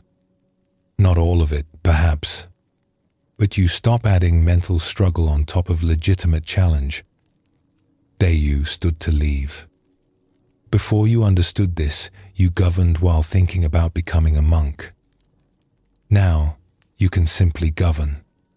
The task remains the same, but you bring your whole self to it, instead of dividing yourself between where you are and where you think you should be. This is the teaching. Before enlightenment, govern a province. After enlightenment, govern a province. But the quality of the governing changes because you change. After Dayu left, Kenta sat quietly in his office. He looked at the work waiting for him, the reports to read, the decisions to make, the meetings to attend. It was all still there. Nothing external had changed. But he saw it differently now. This was not an obstacle to spiritual life. This was spiritual life itself. His opportunity to practice was not waiting for him in some future monastery. It was right here in the middle of his busy, responsible, ordinary life. He looked at the first document on his desk. A dispute between two villages over water rights. Before, he might have read it quickly, made a decision, moved on to the next problem. Now he read it slowly, giving each detail his attention. What did each side truly need? What solution would serve both communities? He found that when he gave the matter his full consideration without rushing, a wiser response emerged. From that day forward, Kenta practiced governance as Zen. When people came to him with concerns, he listened with full attention. He would notice when his mind started to wander or jump ahead to formulate responses. Each time, he would gently bring his attention back to the person speaking, really hearing what they were saying, not just waiting for them to finish so he could reply. When making decisions, he gave each one his complete consideration, instead of rushing through to get to the next item. He noticed that many of his mistakes in the past had come from divided attention, from trying to handle too many things at once. Now he worked with one matter at a time, fully present for each one. When writing reports, he wrote with care, thinking about how his words would be received, whether they truly conveyed what needed conveying. When walking between meetings, he felt his feet on the ground rather than letting his mind race ahead to what was coming next. Even in these brief transitions, he could practice presence. His work did not become easier. The responsibilities remained demanding. There were still difficult decisions to make, still conflicts that had no perfect solution, still long days that left him tired. But the mental struggle around them eased. He was no longer split between what he was doing and what he thought he should be doing. He was simply here, meeting what each moment asked of him. The difference was subtle, but profound. Before, he had carried his work as a burden. Now it was his real life. Each task became an opportunity rather than an obstacle. And in that shift, he found the peace he had thought required escaping to a monastery. People began to notice a change in Kenta's governance. His decisions seemed wiser. His responses to crises were calmer. He listened more carefully.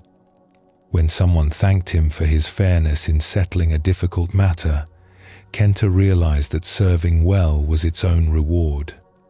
He did not need to become a monk to live a spiritual life. He was living one right now, right here, in the midst of worldly responsibilities.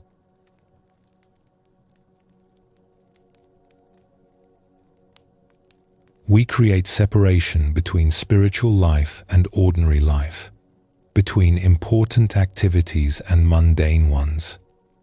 We think we need special conditions for peace and wisdom. But the old teachers kept showing that peace and wisdom are available right in the middle of ordinary activity, when we bring full presence to whatever we are actually doing. This does not mean we never need formal practice. Meditation, study, time for reflection, these all have value. But their value is in helping us live more fully, not in providing escape from living. The monk returns from the meditation hall to sweep floors. The official brings the quality of attention cultivated in morning meditation into afternoon meetings. Practice and life are not separate. They are two names for the same thing. Before enlightenment, chop wood and carry water. After enlightenment, chop wood and carry water. This is not a disappointing teaching. It is a liberating one. We do not need to wait for special circumstances to practice. We do not need to escape our responsibilities to find peace. We can begin right now, right here, with whatever task is in front of us. This moment, this activity, this ordinary life is already the perfect place for practice. Take a gentle breath now. Whatever you are doing in this moment, whatever circumstances you find yourself in, this is not preventing your peace. This is where peace lives, right in the middle of your actual life.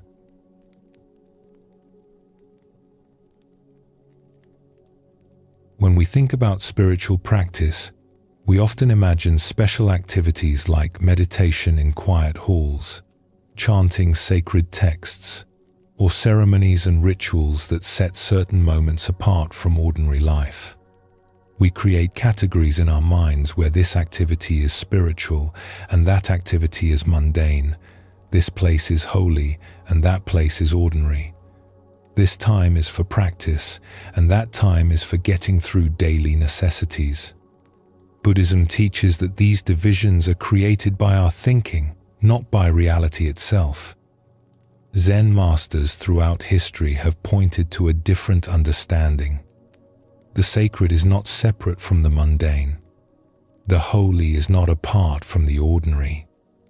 Every moment is sacred when we bring our full presence to it. Every activity becomes holy when we meet it with complete attention. The Buddha did not teach his disciples to spend all their time in meditation. He taught them to bring awareness into every aspect of life, to eat mindfully, walk mindfully, speak mindfully, and work mindfully. The practice was not confined to special activities but woven into the fabric of daily living. This teaching challenges how we organize our lives. We set aside time for what we consider important and rush through what we consider unimportant. We honor certain activities as valuable and dismiss others as necessary drudgery. But the old teachers kept showing that this ranking creates unnecessary suffering. When we decide that half our life is beneath us, we make ourselves miserable during that half. The sacred is not something we add to life through special practices. It is what reveals itself when we stop rushing past our actual experience. When we slow down enough to truly see what we are doing, even the simplest task can become a gateway to peace and presence. A story about this comes from a young monk named Sato, who joined a monastery full of enthusiasm for spiritual practice. He had read many books about Buddhism and meditation. He imagined that monastery life would be filled with profound teachings, deep meditation sessions, and discussions of ultimate truth with wise masters. When Sato arrived, the head monk assigned him to work in the kitchen for his first year. His main responsibility was cleaning, washing dishes after meals, scrubbing pots, sweeping the kitchen floor, wiping down counters, taking out waste. the same tasks every day, morning and evening, after each meal. Sato was disappointed and confused. He had come to the monastery to practice Buddhism, not to wash dishes. This felt like menial labor, something that kept him from real practice. He would rush through the cleaning as quickly as possible, then go sit in the meditation hall. That was where he thought real spiritual work happened. The kitchen master was an old monk named Eiji, who had been at the monastery for 50 years. Eiji moved slowly through his work, giving careful attention to every task. When he washed a pot, he cleaned it thoroughly. When he swept every corner. When he prepared vegetables, he handled each one with care. He seemed content with his work, even peaceful, which Sato found puzzling. One evening after dinner, Sato was rushing through the dishes, clattering bowls as he stacked them, splashing water carelessly. Eiji came over and stood quietly nearby, watching. "Why are you in such a hurry?" Eiji asked gently. "I want to finish so I can go meditate," Sato replied. "I did not come here to spend my time washing dishes." Eiji picked up one of the bowls Sato had washed. He examined it carefully, then held it out. There were still grains of rice stuck to the side. "When you wash dishes," Eiji said, "do you wash them? Or do you think about meditating while your hands move through the motions?" Sato felt embarrassed. "I am sorry. I will wash it again. I am not criticizing you. I am asking you a question. Where is your mind when you wash dishes?" "My mind is on my practice, on meditation, on studying the teachings." "And where are your hands?" "Here, washing dishes." "So your mind is in one place and your body is in another place. How can you be at peace when you are split like this?" Eiji set down the bowl. Buddhism teaches that practice is not about dividing our time between important spiritual activities and unimportant daily tasks. Practice is bringing our whole attention to whatever we are actually doing. When you meditate, meditate. When you wash dishes, wash dishes. "But washing dishes is not spiritual practice," Sato protested. "It is just cleaning up after meals." Eiji smiled. "Who decided this? Who drew a line and said meditation is sacred but cleaning is ordinary? Zen teaching shows us that any activity done with full presence is practice. Any moment given complete attention is sacred. When you wash a bowl with your whole attention, you are practicing Buddhism. When you sit in meditation thinking about how much more important meditation is than washing bowls, you are not practicing." He picked up a bowl and began washing it himself. His movements were slow and careful. He felt the curve of the ceramic under his hand. He made sure every grain of rice was removed. He rinsed it thoroughly. He set it down gently to dry. The whole process took perhaps a minute, but there was something about the way he did it that commanded attention. He was completely present for washing one bowl. "This bowl," Eiji said, "holds food that nourishes the monks who practice here. Treating it with respect, cleaning it well, this is serving the community. This is supporting the practice of everyone in this monastery. How is this less important than sitting on a cushion?" The Buddha taught that right action in daily life is part of the path, not a distraction from it. Over the following weeks, Sato tried to practice what Eiji had shown him. It was harder than he expected. His mind would wander constantly. While washing one dish, he would be thinking about the next dish. While sweeping, he would be planning what to do after sweeping. His body was present, but his attention was always somewhere else. He would catch himself rushing again, moving quickly through the tasks so he could get to what he still considered real practice. The habit of dismissing his work as unimportant was deeply ingrained. His mind kept creating a story that the dishes were an obstacle and meditation was the goal. Even when he tried to be present, he was trying in a way that created more mental effort and struggle.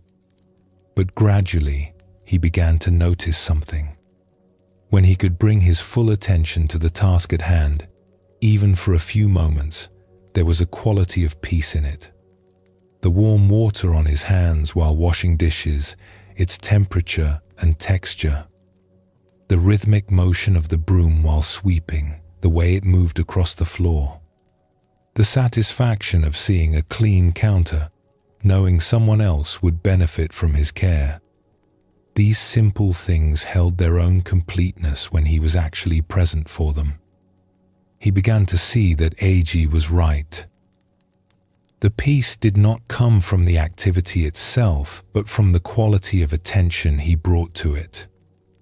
When his mind was elsewhere, even sitting in meditation felt agitated and uncomfortable. When he was fully present, even scrubbing a pot had a quality of calm. One morning, Sato was washing pots after breakfast. They were large, heavy pots that took effort to clean, with rice and vegetables stuck to the bottom from cooking. Usually, he disliked this task, seeing it as the worst part of kitchen work. But on this morning, something was different. He was not thinking about disliking it. He was not planning what he would do afterward.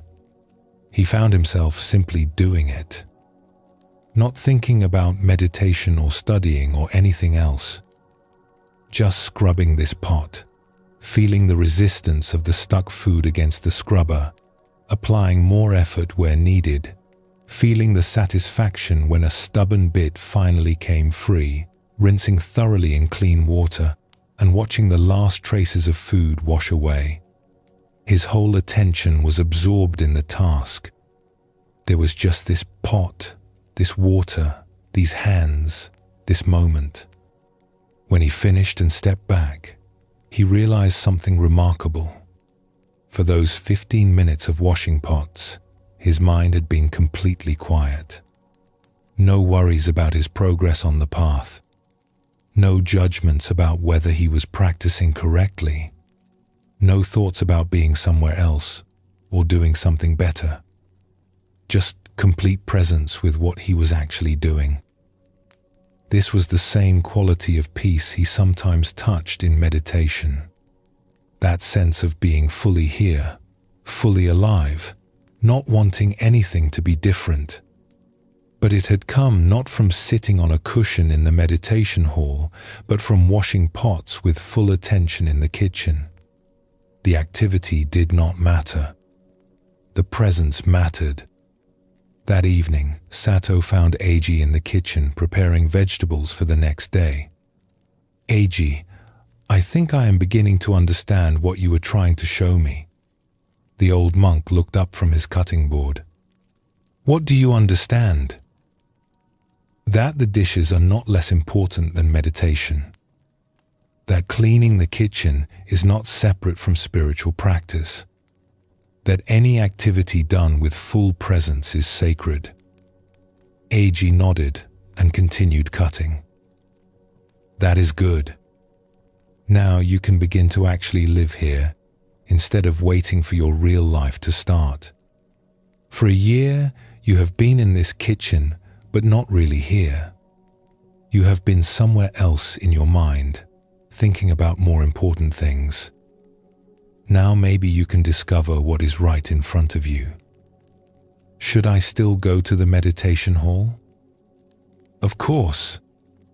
Meditation is valuable, but bring to meditation the same presence you are learning to bring to washing dishes.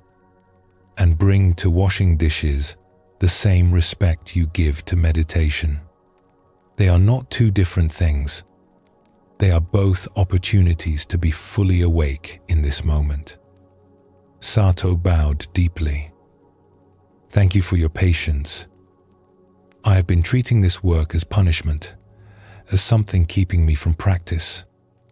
I see now that it was practice all along. I was just not practicing. Eiji smiled. Every moment is an opportunity. When we create hierarchies about which moments are important and which are not, we waste half our lives waiting for the important ones. Zen teaches us that this moment, whatever it contains, is the only moment there is. Give yourself to it completely. This is the whole teaching.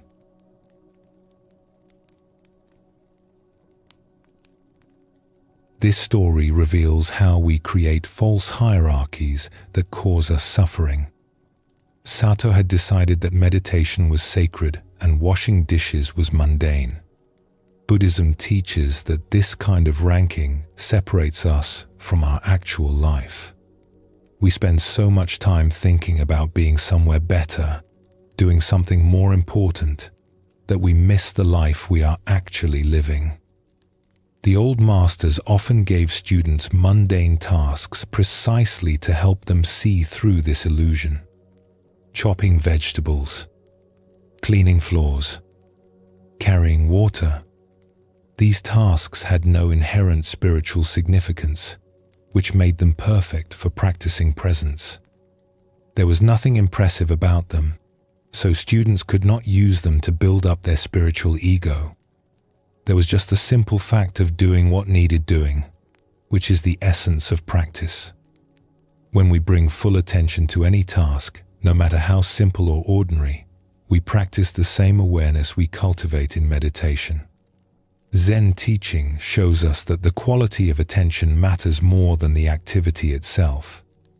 Washing dishes with complete presence is more valuable than sitting in meditation while thinking about how spiritual you are. Let us explore another aspect of this teaching. A woman named Yori lived in a village and worked as a cleaner for several wealthy families. Each day she would go to their houses and sweep floors, dust shelves, wash windows, scrub pots, and tidy rooms. The work was tiring and not well paid. She would often feel discouraged, thinking her life lacked meaning compared to people with more important positions. One of the families she worked for had invited a visiting teacher to stay with them. His name was Master Hakuin, and he was known for his direct and practical approach to teaching. One afternoon, Yori was cleaning the guest room where Hakuin was staying.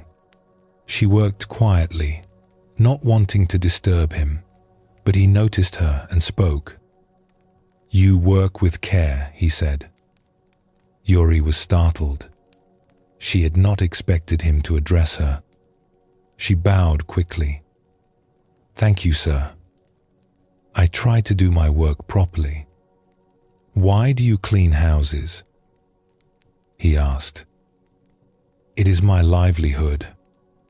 I have no other skills." "That is not what I asked. Why do you clean? What is the purpose of your work?" Yori thought about this. "To make things clean, I suppose. To keep the house orderly." "And why does that matter?" She found the question strange. "Because people cannot live well in dirty, disordered spaces. Clean surroundings create peace. They allow people to think clearly and live comfortably." Hakuin nodded. "So your work creates conditions for others to live well. You serve the peace and well-being of everyone in this household. How is this not sacred work?" Yori looked at him uncertainly. "But I am just a cleaner. This is ordinary work, not spiritual practice. The Buddha taught that right livelihood is part of the path. Work that serves others and causes no harm is spiritual practice. When you clean this room, you do it so I can rest well and teach clearly. When you clean the kitchen, you make it possible for the family to prepare nourishing meals. When you bring order to the household, you support everyone who lives here. This is compassionate action. This is Buddhism in daily life. He gestured around the room. Look at what you have done here. The floor is swept clean. The shelves are dusted. The bedding is fresh. You have created a peaceful space. Someone else will benefit from your care and effort. How can you call this unimportant? Yori felt tears rising unexpectedly. For years she had felt that her work was beneath notice, that her life lacked the significance of people with impressive positions or spiritual practices. But Hakuin was showing her that her daily work, when done with care and attention, was already spiritual practice. It was already service. It was already meaningful. But I do not meditate or study teachings, she said. I just clean houses. When you sweep this floor, are you thinking about other things? Or are you present for the sweeping? Usually I am thinking about other things. About my worries. About what I need to do next. About my life. There is your practice. Bring your full attention to your work. When you sweep, just sweep. When you dust, just dust. Let your work become your meditation. Not thinking about how your life should be different, but giving yourself completely to what you are actually doing. This is Zen practice. This is the path. Hakuin stood and walked to the window, which Yori had cleaned until it was perfectly clear. This window is so clean that I can see through it easily. I can appreciate the garden outside. Your care made this possible. You think this is just cleaning, but you have given me a gift. You have served my practice by creating a peaceful environment. Zen teaching reminds us that we all support each other. Your work supports my teaching. My teaching might support someone else's awakening. We are all connected in this web of service. After Hakuin left the room, Yori sat for a moment with what he had said. Her work was not separate from spiritual life. It was spiritual life.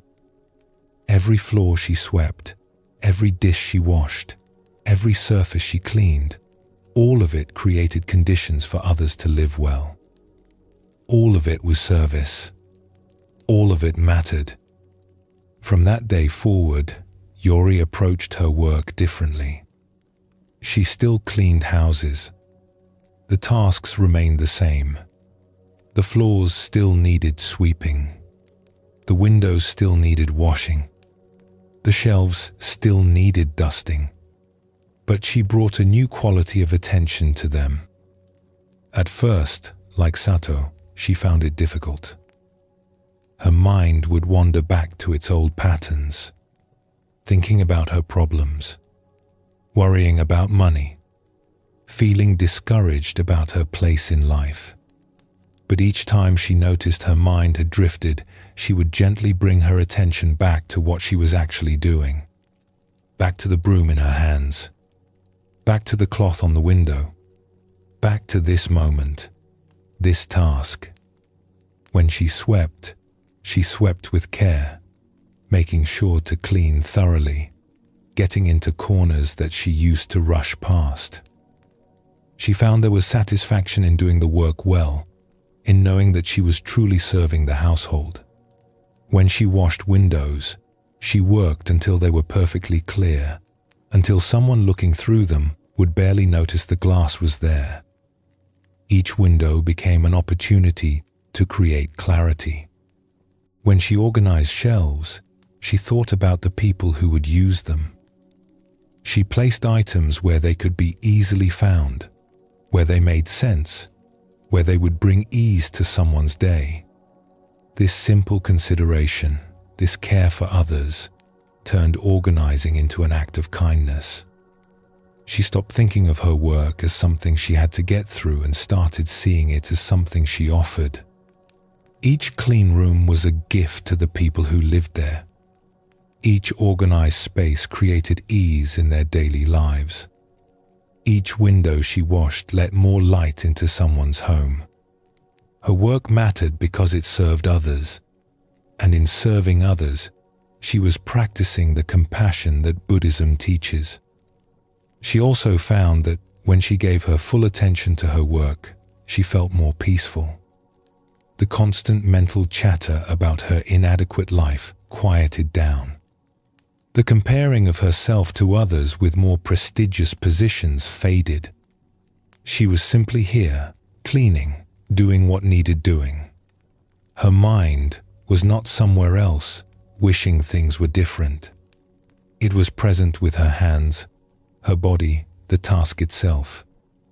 And there was a surprising satisfaction in doing simple work well, in knowing that her effort made someone else's life better. When she finished cleaning a room and stepped back to look at it, she could feel a sense of completion. This room was clean because of her care. Someone would walk into it and feel peaceful because of her work. This was enough. This was meaningful. Years later, someone asked Yuri if she had ever considered a different career, something more prestigious or better paid. Perhaps she could have learned a trade, they suggested, or worked in a shop where she would be more visible and respected. She smiled and said, "I have found my practice in ordinary work. I clean houses, and in cleaning houses, I practice presence, I serve others, and I find peace." The Buddha taught that any honest work done with care is part of the path. Why would I need something more impressive? This simple work is enough. It has given me what I was looking for, though I did not know I was looking for it. I am at peace with my life. How many people with impressive positions can say that?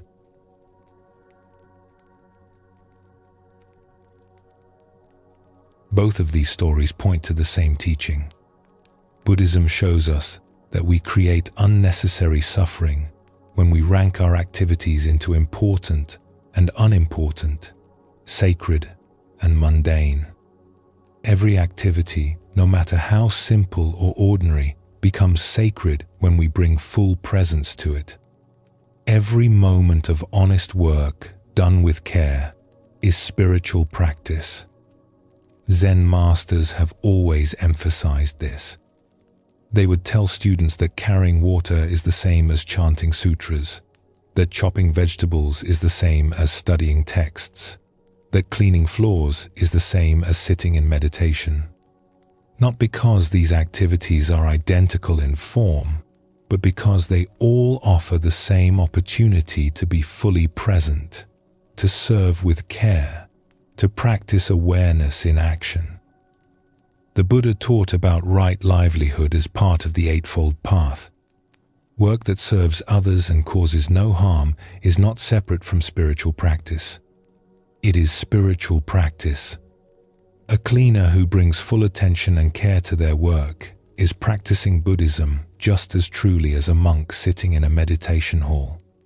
The form is different, but the essence is the same, which is present awareness expressing itself through action. The sacred is not something we need to seek in special places or special practices. It is right here in our ordinary life, waiting for us to recognize it. When we stop dividing our life into spiritual moments and mundane moments, when we bring our whole attention to whatever we are actually doing, every moment becomes an opportunity for practice. Every activity becomes holy. Every task becomes a teacher. The Buddha taught his disciples to practice mindfulness in all activities: walking, standing, sitting, lying down, eating, drinking, speaking, working. Nothing was excluded. Nothing was considered too mundane for practice. He did not create a hierarchy where some activities were spiritual and others were not. All of life was the field of practice. This is the gift of ordinary mind. It shows us that we are always in the middle of our spiritual life, not waiting for it to begin. We only need to wake up to what we are actually doing and give it our complete attention.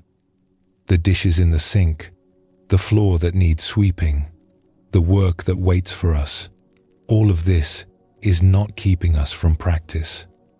It is the practice itself if we bring ourselves fully to it. Take a gentle breath now. Whatever activity you will do next, whether it seems important or mundane, see if you can bring your full attention to it. Let it be your practice. Let it be sacred simply because you are fully present for it.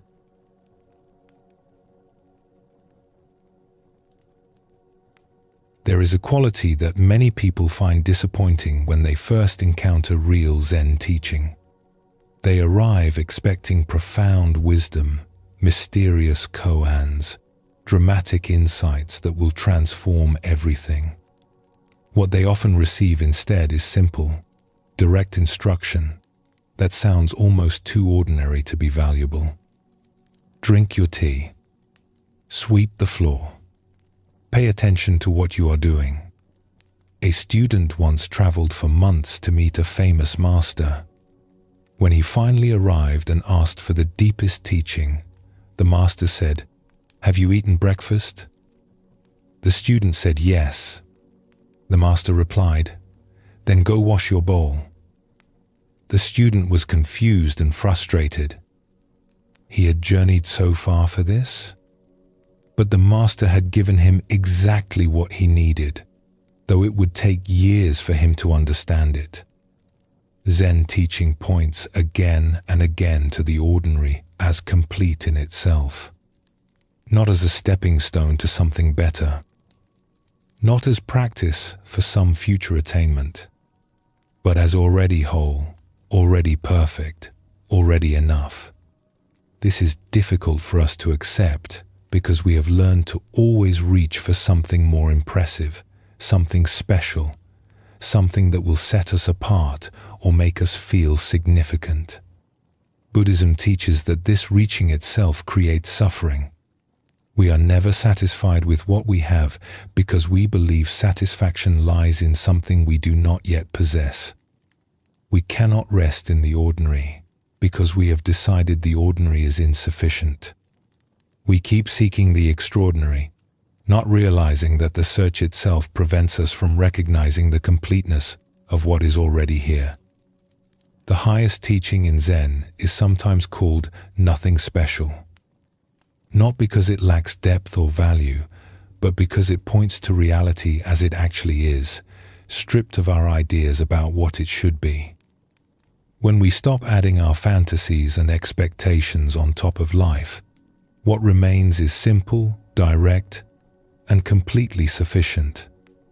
There was once a student named Mina who had been practicing at a temple for 3 years.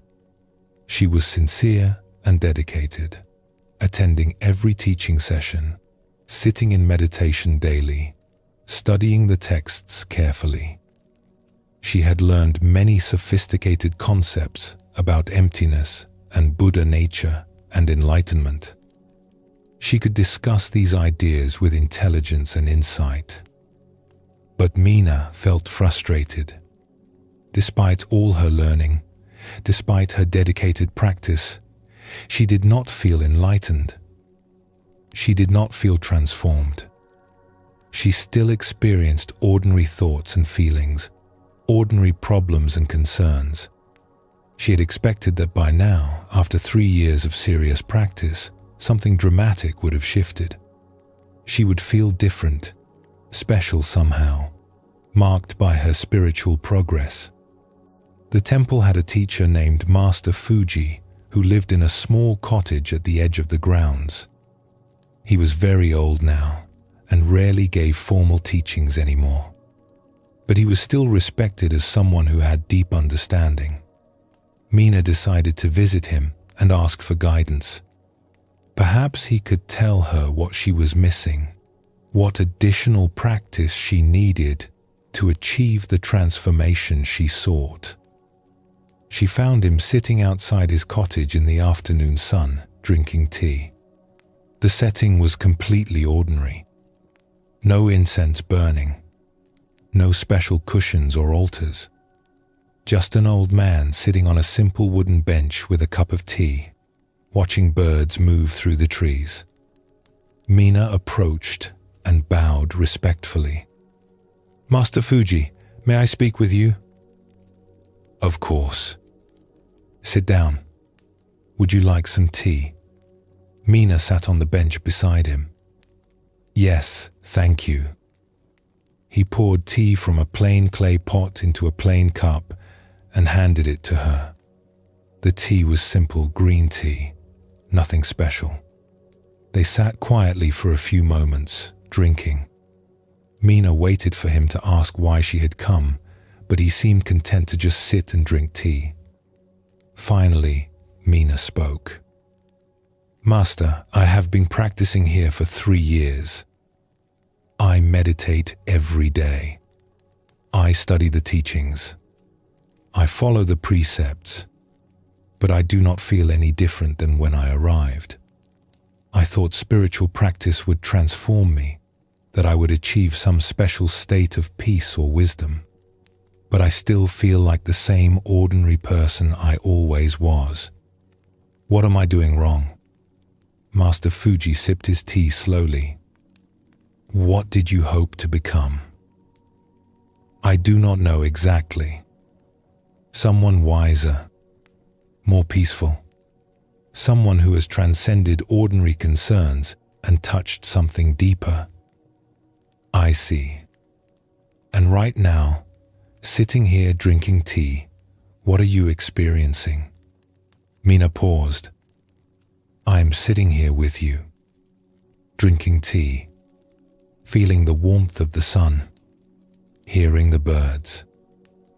Is this not enough? But this is just ordinary experience. This is not enlightenment." Master Fuji smiled.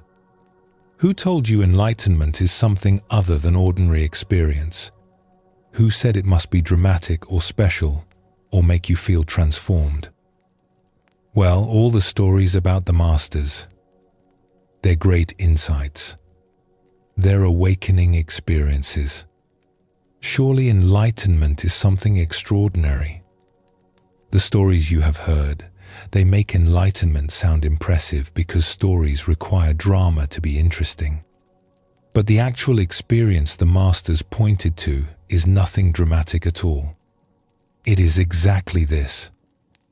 He gestured to the tea, the afternoon, the simple fact of sitting here. Just this, without adding anything to it, without needing it to be special. Mina felt confused. "But I have been doing this my whole life. Drinking tea, sitting in the sun. If this is enlightenment, why did I need 3 years of practice?" "You have been sitting and drinking tea, yes. But have you been doing it without wanting it to be something else? Without judging it as insufficient? Without using it as an opportunity to think about more important things?" He looked at her directly. "Right now, as you drink this tea, are you actually tasting it? Or are you thinking about enlightenment and whether you have achieved it?" Mina realized he was right. Even now, sitting here, she was not really present.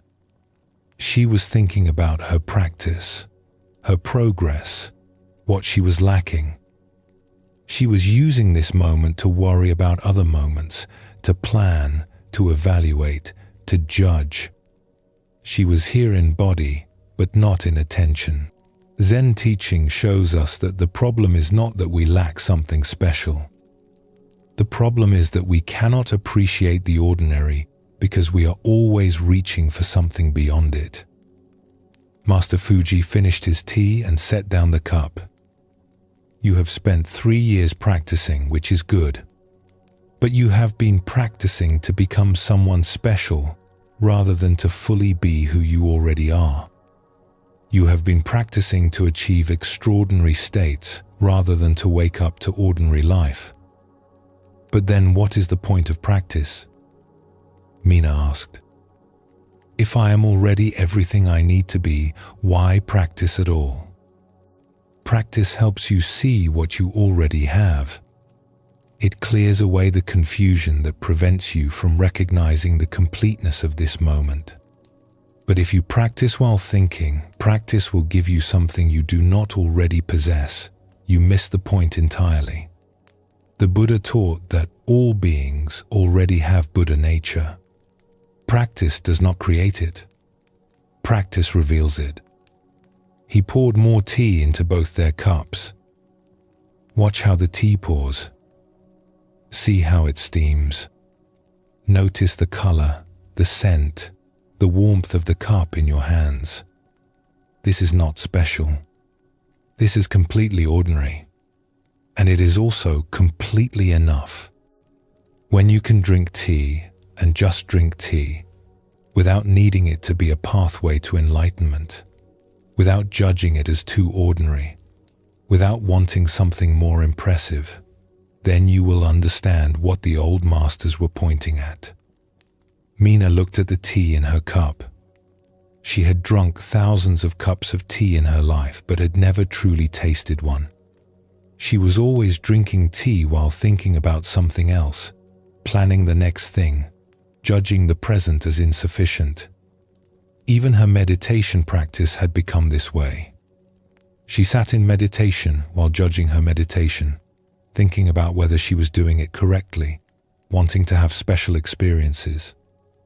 She lifted the cup and took a sip, just tasting, just this moment of warmth and flavor, not making it into anything, not needing it to be profound or transformative, just tea being tea and herself tasting it. It was nothing special, and in being nothing special, it was complete. The highest teaching is the simplest teaching, Master Fuji said quietly. When you are tired, rest. When you are thirsty, drink. When you walk, walk. When you sit, sit. Do not seek anything beyond what you are actually doing. This is hard for people to accept because it does not make them feel special. But it is the truth that sets you free. Over the following weeks and months, Mina began to practice differently. She stopped trying to achieve special states in meditation and simply sat, being present for whatever arose. Sometimes her meditation was peaceful. Sometimes it was restless and uncomfortable. She stopped judging one as good practice and the other as bad practice. She simply sat, meeting whatever came. When thoughts arose about whether she was making progress, she noticed these thoughts without getting caught in them. When feelings of frustration or disappointment appeared, she let them be there without trying to fix them or push them away. She was learning to be present for her actual experience rather than the experience she thought she should be having. In daily life, she paid attention to simple things she had overlooked for years. The feeling of her feet on the ground as she walked, the taste of her food at meals, the sound of rain on the roof. Not because these things were profound or would lead to enlightenment, but simply because they were what was actually happening. She found that when she could stop adding her commentary and expectations to life, when she could let things be what they were without needing them to be impressive, there was a quality of peace that had been there all along, hidden under her constant striving for something better. The peace was not dramatic. It was not a special state. It was just the natural quiet that arose when her mind stopped fighting with reality. She continued to meditate, study, and practice. But now she was not practicing to become someone special. She was practicing to fully inhabit her ordinary life, her ordinary mind, her ordinary experience. And in that ordinariness, she found what she had been seeking in extraordinary experiences. Not because the ordinary had become extraordinary, but because she had stopped needing it to be anything other than what it was. She noticed that other students were still caught in the same trap she had been caught in. They would compare their progress to others. They would judge their meditation sessions as good or bad. They would talk about achieving enlightenment as if it were a prize to be won through effort. She understood now that this approach itself prevented them from seeing what was already here. One day, she returned to visit Master Fuji. She found him in the same place, sitting outside with tea, watching the afternoon unfold. The scene was identical to their first meeting. Nothing had changed externally, but everything had changed in how she met it. "Master, thank you for showing me what I could not see." He looked up and smiled. "I showed you nothing. It was always there. You only needed to stop looking past it for something more impressive. I understand now what you meant by nothing special. It is not that practice lacks value or depth. It is that the deepest truth is so simple and ordinary that we overlook it constantly. We think it must be somewhere else, something more impressive. Yes, people want enlightenment to make them special, to set them apart, to give them something others do not have. But real understanding is the opposite. It is seeing that there is nothing special needed, nothing extra required. Just this ordinary awareness, this ordinary moment, this ordinary life fully met. This is enough. This has always been enough." He poured tea for both of them. "You know, people often ask me what changed when I understood the teaching. They expect me to describe some dramatic transformation. But the truth is that nothing changed and everything changed. I still sit here drinking tea. I still watch the birds. I still have an ordinary body that gets tired and an ordinary mind that thinks thoughts. But I stopped fighting with the ordinariness of it. I stopped needing it to be special. And in that acceptance, I found a peace that does not depend on circumstances being extraordinary." They sat together in comfortable silence, drinking tea in the afternoon sun. Two ordinary people having an ordinary afternoon. Nothing special. Everything complete.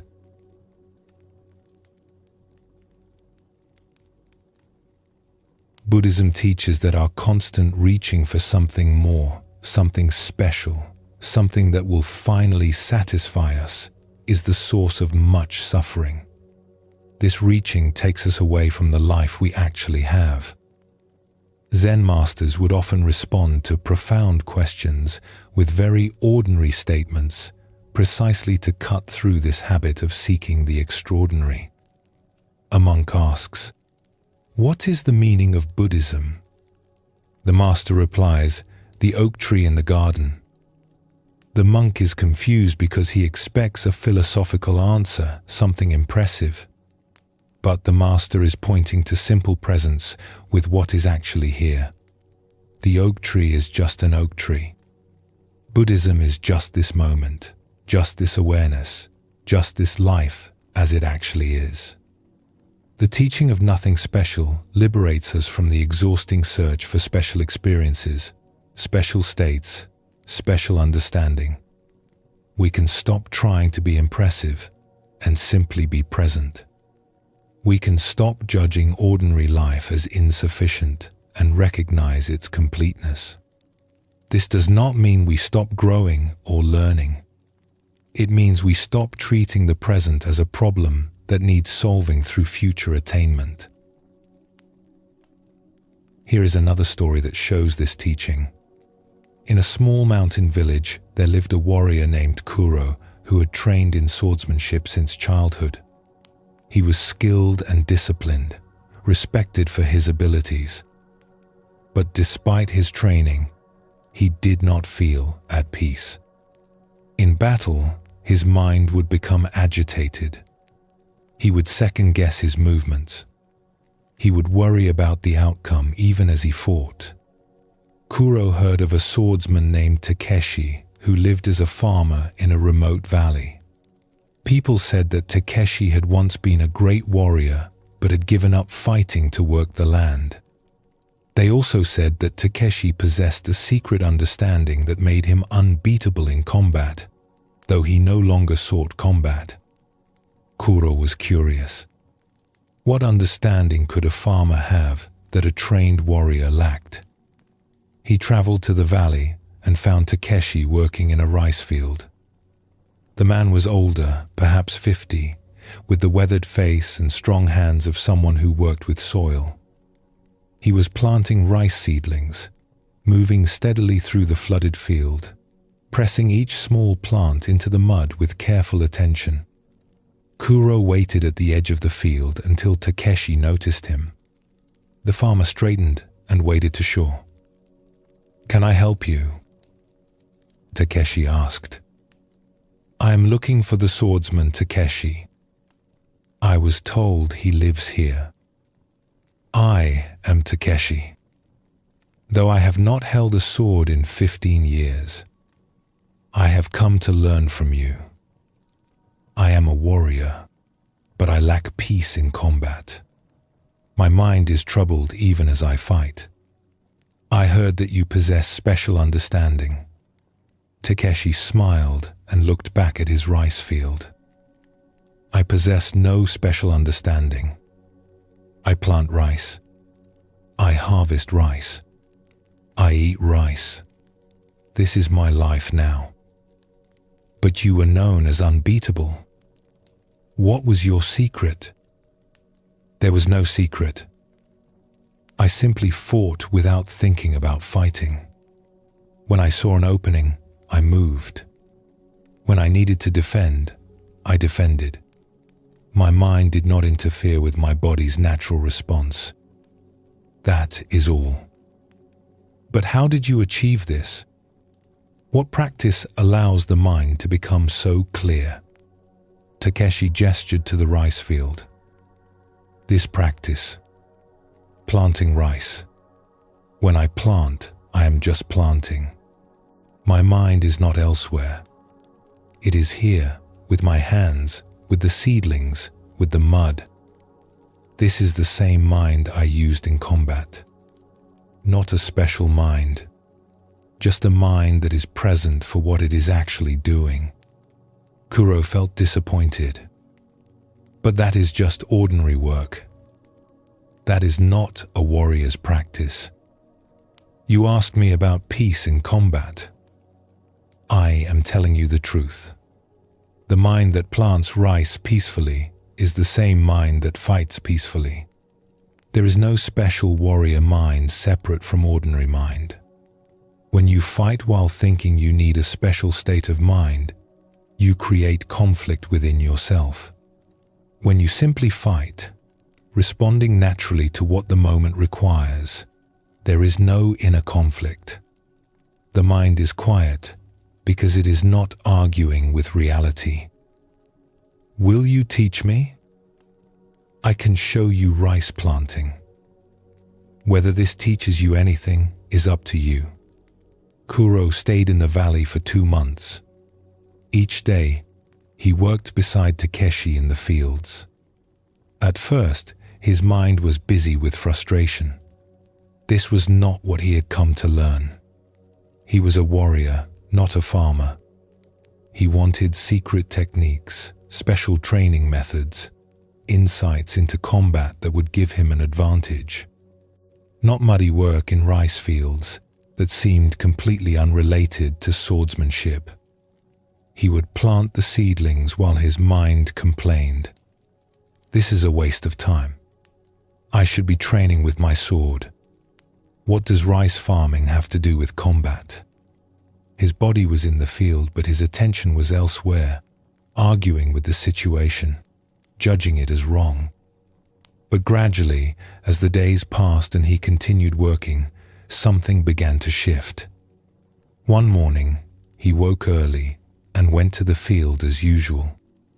The sun was just rising, casting long shadows across the water. The air was cool and fresh. He began planting and found that for a few moments, his mind was not arguing. There was just the field, the seedlings, the mud, his hands. No story about what this should be or what he should be learning. Just this moment, this task. The feeling did not last long. Soon his thoughts returned, commenting and judging. But he had glimpsed something.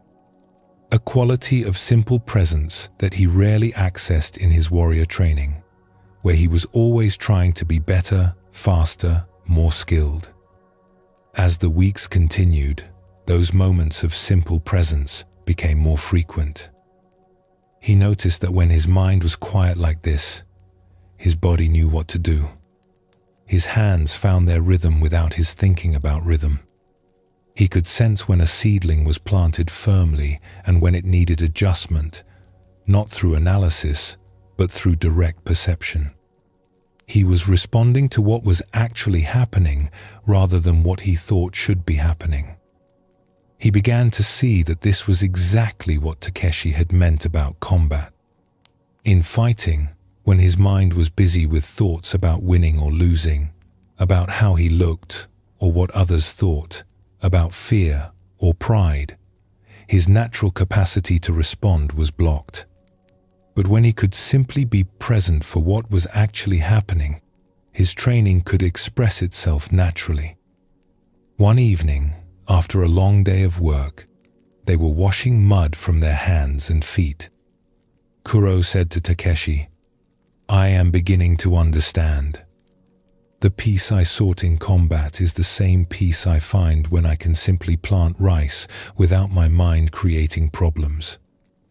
When I stop fighting against what I am doing and just do it, everything becomes simpler." Takeshi nodded. Buddhism teaches that our suffering comes from our mind fighting against reality. When planting rice, if your mind says this work is beneath you or this is not what you came to learn, you suffer. When fighting, if your mind says you should not feel afraid or you must win or you must perform perfectly, you suffer. The activity does not create the suffering. Your mind's resistance creates it. So the practice is simply to be present for what I am actually doing, without my mind adding commentary or judgment. That is it. Nothing special. Just this moment, fully met. When you fight with this mind, you do not fight from fear or pride or the need to prove something. You simply respond to what the situation requires.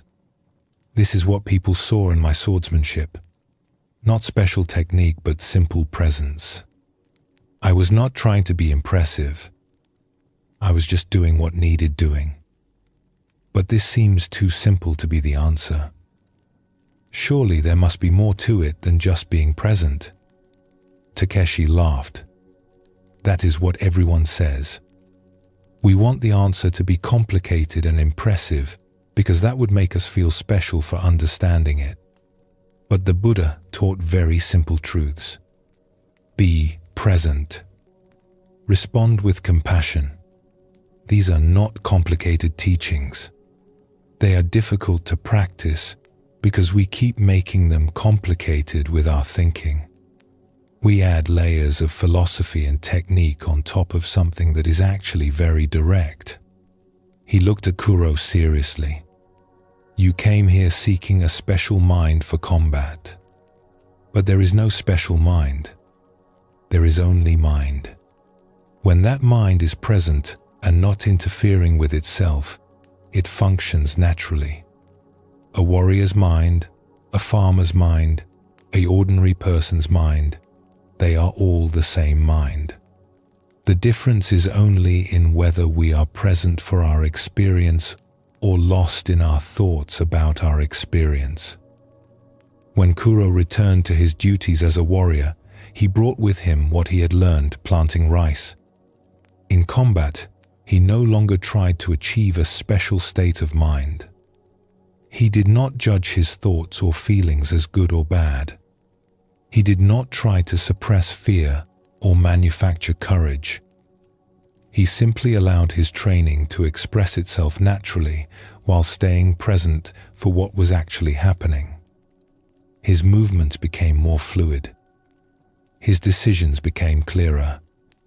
Not because he had learned special techniques, but because he had stopped interfering with his natural capacity to respond. He fought the same way he had learned to plant rice, with simple attention to what was actually required in each moment. People noticed the change and asked him what training he had undergone, what master had taught him such skill. Kuro would smile and say, "I learned to plant rice. And in learning to plant rice, I learned that the mind I need in combat is the same mind I use for any ordinary task. Nothing special. Just presence. Just this." Some people were disappointed by this answer. They wanted to hear about secret techniques or special insights, but a few understood what he was pointing to, that the peace and clarity they sought was not in some extraordinary state, but in simple presence with ordinary life.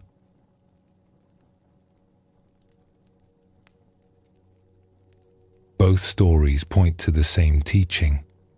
We seek something special, something that will make us different or better or finally satisfied.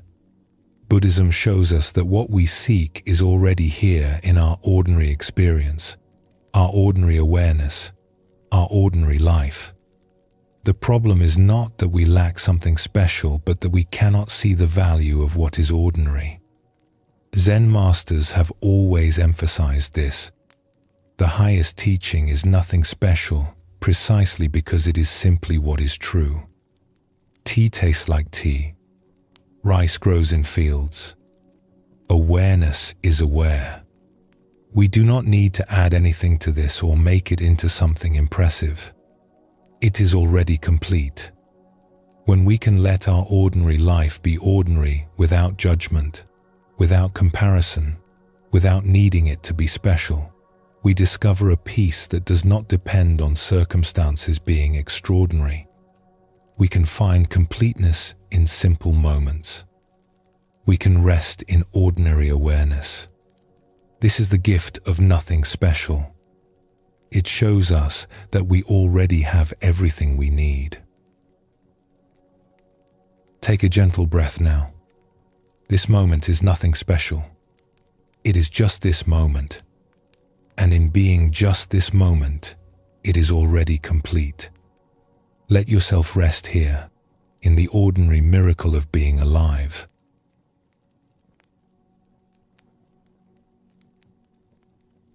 We have walked together through many facets of ordinary mind tonight. We have seen how it asks us to respond naturally rather than complicating the simple. How it shows us that what we seek is already present in our everyday awareness. How daily tasks and spiritual practice are not two different things. All of these point to one understanding. The life you are living right now, with all its ordinary moments and simple tasks, is not preparation for some future spiritual attainment. It is not a waiting room where you mark time until real life begins. This is it. This ordinary life, this ordinary mind, this ordinary moment, already whole, already complete, already home. Buddhism teaches that we suffer not because we lack something essential, but because we do not recognize what we already have. We are like someone searching everywhere for glasses that are resting on their own head. The searching itself prevents us from noticing that what we seek is already with us, has always been with us, could never be anywhere else. Zen masters spent their lives pointing at this simple truth in countless ways. When hungry, eat. When tired, sleep. The oak tree in the garden. Ordinary mind is the way. Not because they lacked profound insights, but because the most profound insight is simply this: what you are looking for is what is looking. The awareness seeking peace is already peaceful. The mind searching for completion is already complete. This is not a concept to understand intellectually. It is something to recognize in your own experience. Not in special moments, but in the most ordinary ones. Not when you finally get everything right, but right now, exactly as things are. The invitation is to stop waiting for a better moment and fully arrive in this one. There is a story about this. An old teacher named Senzo had lived in a small temple for 40 years. He was not famous. He did not give elaborate teachings or attract many students. He simply lived his life, tending the temple grounds, offering tea to travelers who stopped by, sitting quietly in the evening. People in the nearby village knew him as a kind and peaceful presence, but most did not consider him particularly remarkable. One day, a young monk named Hiroshi arrived at the temple. Hiroshi had been traveling for years, studying with various masters, learning different meditation techniques, accumulating knowledge about Buddhist philosophy. He had read extensively and could discuss the sutras with great sophistication. But despite all his learning, he felt something was missing. He kept thinking that if he just found the right teacher or learned the right technique, everything would finally click into place. He had heard a rumor about Senzo, though he was not sure if it was true. Someone had told him that this old temple keeper had profound understanding but refused to teach formally. Hiroshi was skeptical. How could someone living so simply, doing such ordinary work, have anything important to share? But he was passing through the area anyway, so he decided to stop and see for himself. He found Senzo sweeping leaves from the temple steps. The old man looked up and smiled. "Welcome. You look like you have traveled far." "I have been studying with various teachers," Hiroshi said. "I came to see if you might have teaching to share." Senzo leaned his broom against the wall. "Come, have some tea. You must be tired." They went inside to a simple room. Senzo prepared tea with careful attention, not making a ceremony of it, but simply making tea the way someone does who has made tea thousands of times. He poured for both of them, and they sat quietly. After a few moments, Hiroshi spoke. "I have heard that you have deep understanding, but you do not teach formally or take students. Why is that?" Senzo sipped his tea. "What is there to teach? I sweep leaves when they fall. I make tea when someone comes. I sit quietly when the day's work is done. This is my life. Where in this would I need to give formal teachings? But surely you have insights to share, understanding that could help others. If I told you that peace is right here in this moment, would you believe me? Or would you think you need to do something special to achieve that peace?" Hiroshi hesitated. "I suppose I would think I need to practice more, to develop understanding." "And there is the problem," Senzo said gently. "You already have what you are seeking, but you cannot see it because you keep looking past it. This tea you are drinking right now, the warmth of the cup in your hands, the taste, the simple fact of sitting here, this is not leading somewhere. This is already where you need to be. But this is just drinking tea. This is not enlightenment. Senzo smiled. Who told you enlightenment is something other than this? Who said it must feel special or look impressive? The Buddha taught that all beings possess Buddha nature. Not that they will possess it after years of practice. They already have it. The question is whether they can recognize it in their ordinary experience. He refilled both their cups. You have been traveling for years, seeking teaching. And I am sure you have learned valuable things. But has all that seeking brought you peace? Or has it just convinced you that peace is always somewhere else, with some other teacher, after some other practice? Hiroshi felt something stir in him. It was true. Each teacher he studied with had something valuable to offer, but he always left thinking the real teaching was somewhere else. Each technique he learned seemed promising at first, but then he would hear about a different technique that sounded better. He had been seeking for so long that seeking had become his identity. He did not know how to stop. How did you learn to be content with such a simple life? Hiroshi asked. I did not learn contentment. I stopped creating discontent. That is different. For many years, I was like you. I studied and practiced and sought understanding. I believed that if I just worked hard enough, I would achieve something special. But the harder I tried, the more exhausted I became. Finally, I was so tired that I simply stopped. And in that stopping, I noticed something. What did you notice? That the life I was living while seeking something better was already complete. That the mind I was trying to improve was already functioning perfectly. That the moment I was rushing through to get to the next moment already contained everything I needed. I did not need to become someone different. I only needed to stop fighting with who I already was. Senzo stood and walked to the window. Outside, birds were moving through the trees. Look at those birds. They do not practice being birds. They simply are birds, completely and naturally. When they are hungry, they look for food. When they are tired, they rest. They do not worry about whether they are being good birds or achieving their bird potential. They simply live. He turned back to Hiroshi. Zen teaching points us toward this same naturalness. Not the thoughtless existence of animals, but the natural functioning of human awareness when we stop interfering with it. You do not need to become enlightened. You need to stop pretending you are not already what you are.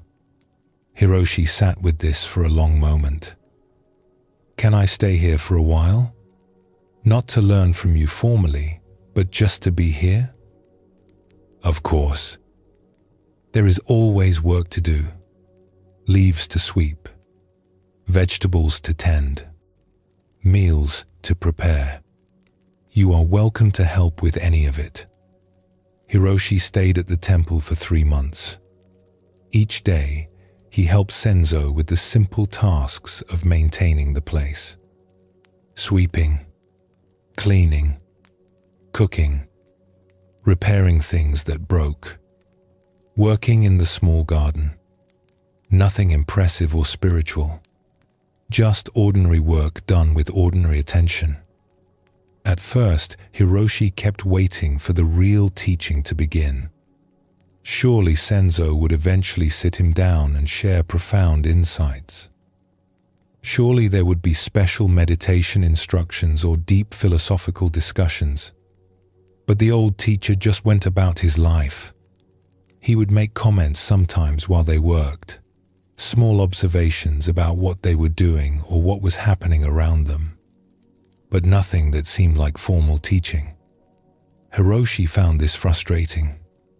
He had traveled so far, studied with so many teachers.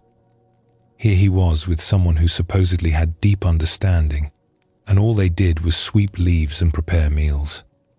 His mind would argue as he worked. This is wasting time. I should be meditating or studying texts. How is chopping vegetables supposed to lead to enlightenment? But as the days passed, something subtle began to shift. He noticed that when he was caught in this mental argument, the work felt like a burden. Time moved slowly. He felt restless and dissatisfied. But occasionally, his mind would quiet. He would simply be chopping vegetables, his attention fully absorbed in the task.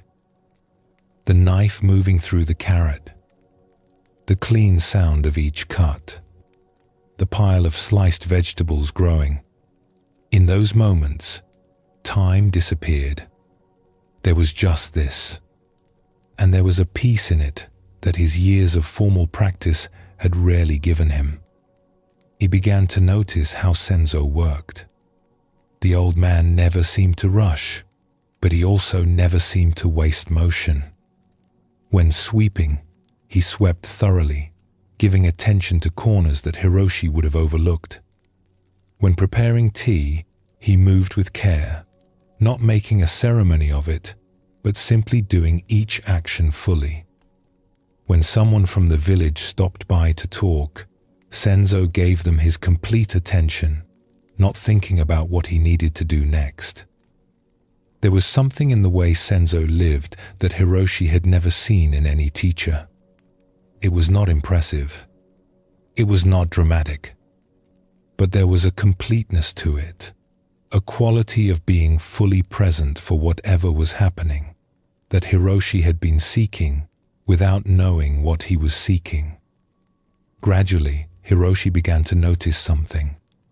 When he was fully engaged in the work, when his mind was not somewhere else thinking about practice or progress, there was a quality of peace that arose naturally. Not because the work was special, but because his mind was not fighting with the situation. He was simply here, doing this, now. His years of meditation practice had given him tools, yes, but he had been using those tools to try to achieve something rather than to simply be present. One morning, he was raking the garden while Senzo planted new seedlings. The work was quiet and absorbing. At some point, Hiroshi realized he had not thought about enlightenment or progress for over an hour. He had just been raking. His mind was clear and his body was engaged. This was what he had been seeking through all those techniques and teachings. Not a special state, but simple presence with ordinary activity. One evening, they were sitting outside after dinner, watching the sun set behind the mountains. The sky was painted with orange and pink. Hiroshi said, "I think I am beginning to understand what you meant. You have been teaching me all along. Not through words, but through how you live. Through showing me that peace is not in special practices, but in how we meet ordinary moments." Senzo nodded. The teaching is not separate from living. Buddhism is not something you do for an hour each day and then set aside. It is how you meet each moment, how you respond to what arises, how you treat yourself and others, how you work and rest and simply be. But you make it look so easy. You are at peace with such a simple life. I still feel like I want more, like there should be something more impressive or meaningful. That wanting will fade as you see through it. Right now, you still believe that impressive things are more valuable than simple things, that your life should look a certain way to be meaningful. But these are just ideas your mind has learned. They are not true. A simple life fully lived is no less valuable than an impressive life half-lived. The value is not in what you do, but in how present you are for whatever you are doing. He looked at Hiroshi with kind eyes. You came here seeking teaching, and I think you found what you needed, though it was not what you expected. You learned that you do not need to keep seeking. You can stop and be here. Your ordinary mind, doing ordinary things, experiencing ordinary life. This is already complete. What should I do now? Should I stay and continue practicing here? That is up to you. But understand that if you leave, you take the teaching with you. It is not in this place or with me. It is in how you meet your life wherever you are. If you sweep leaves here or sweep leaves somewhere else, the practice is the same. Just sweep leaves. Do not sweep while thinking about enlightenment or comparing yourself to others or judging whether this is valuable. Just sweep. I think I need to return to the world, to see if I can live this way in the midst of ordinary life, not just in the peace of this temple. Senzo smiled. That is wise. The temple is a good place to learn, but the real practice is everywhere. In cities and villages, in work and family, in all the complexity of human life. What you have learned here is just the beginning. When Hiroshi eventually left the temple, he did not leave seeking something else. He had found what he came for, which was the recognition that he already had what he needed. The years of seeking had not been wasted. They had brought him to this understanding. But now he could stop seeking and start living. He returned to a temple where he had once studied and asked if he could help with the daily work. He spent his days cooking, cleaning, tending gardens, helping with whatever needed doing. People who had known him before noticed a change. He seemed more settled, more at peace. When they asked what teaching he had received from his travels, he would smile and say, I learned that the life I was living while seeking something better was already complete. That this ordinary mind is enough. That each moment is the arrival I was seeking.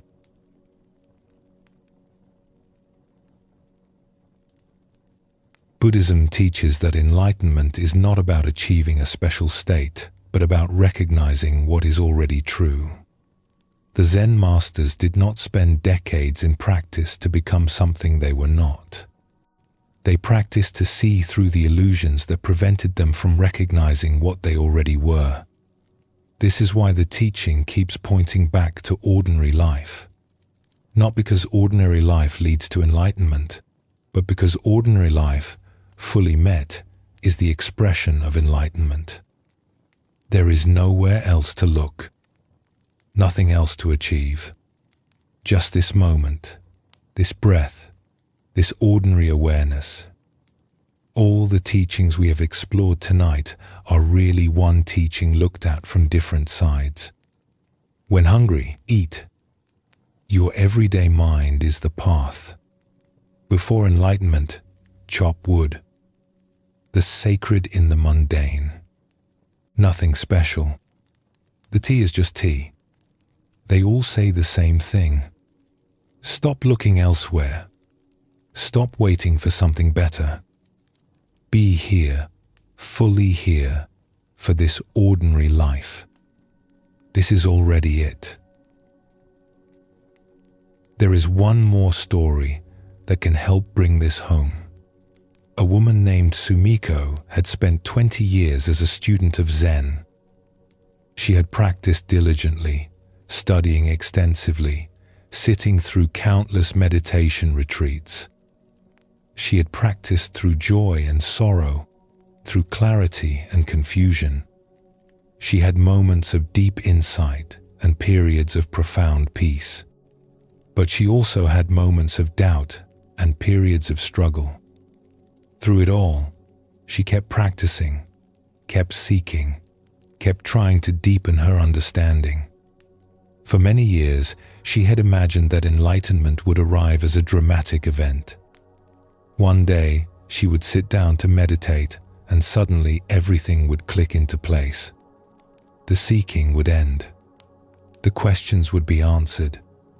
She would finally feel like she had arrived at what she had been working toward for 2 decades. But as the years passed, this dramatic event never came. She had insights, yes. Moments of clarity where she understood something she had not understood before.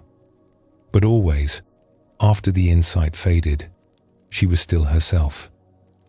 Still the same person with the same ordinary mind, the same daily concerns, the same mixture of peace and struggle. One day, she was sitting in meditation during a long retreat. The meditation hall was quiet. Everyone was sitting still. Nothing special was happening. Her mind was neither particularly peaceful nor particularly agitated. Just ordinary mind doing ordinary meditation. And in that ordinariness, something clicked. She realized something that made her laugh, though she kept it quiet out of respect for the others meditating. She had spent 20 years trying to be someone different, someone more spiritual, someone who had achieved understanding. But the person doing all that seeking was already who she needed to be. Her ordinary mind, the awareness that had been with her through every meditation session and every moment of daily life, was already complete. She had been carrying what she sought the entire time. It was like suddenly seeing her own face after years of looking everywhere else for it. How could she have missed something so obvious? The awareness that noticed her breath in meditation was the same awareness that tasted her food at meals, that heard sounds, that experienced everything. It had never been lacking anything. It had never needed to become different. She had just been looking past it, through it, beyond it, thinking enlightenment must be something more special. This realization did not arrive with dramatic fanfare. There were no lights or visions or overwhelming feelings. It was more like noticing something obvious that had been hidden in plain sight. Like realizing you have been wearing your glasses while searching for them. Simple, undramatic, but complete.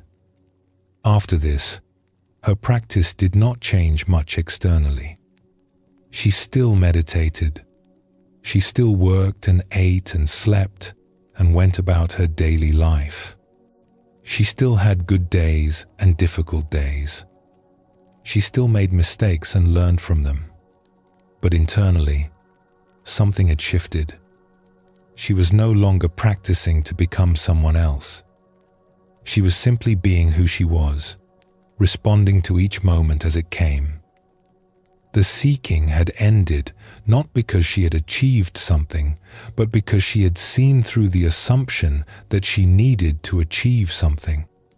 The Buddha had taught that all beings possess Buddha nature. Not would possess it, not could possess it, if they worked hard enough, but already possess it. She had finally understood what this meant. Not as a concept, but as lived reality. When younger students would ask her for guidance, she found it difficult to explain what had changed. How could she describe seeing something that had always been there? How could she point at something so ordinary and immediate that pointing seemed to create more distance rather than less? She would usually say something simple. Be kind to yourself. Be present for your life. Trust that you already have what you need. Buddhism teaches that you are not broken and do not need fixing. You only need to stop believing you are broken. But she knew that these words, like all words about ordinary mind, could not give someone the recognition directly. Each person had to see it for themselves, in their own time, in their own way. What she could do was live in a way that demonstrated the teaching. Not through being impressive or special, but through being fully present for ordinary life. through meeting each person with attention, through doing simple tasks with care, through not needing anything to be different than it was, through showing that a life of practice did not make you special or set you apart, but brought you more fully into simple human presence. People would sometimes say to her, "You seem so peaceful. What practice do you do?" She would smile and say, "I wash dishes when dishes need washing. I work when work needs doing. I rest when I am tired. This is my practice." Zen teaching shows us that the secret is there is no secret.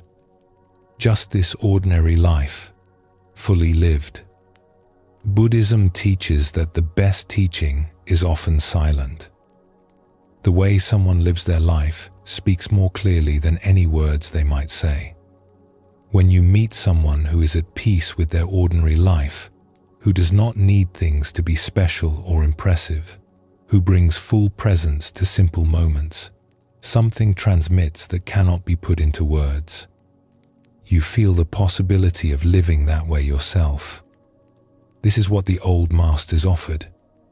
Not complicated philosophy or special techniques, but a demonstration of human life fully lived. Ordinary mind in action. Nothing held back. Nothing performed. Just presence. Just response. Just this.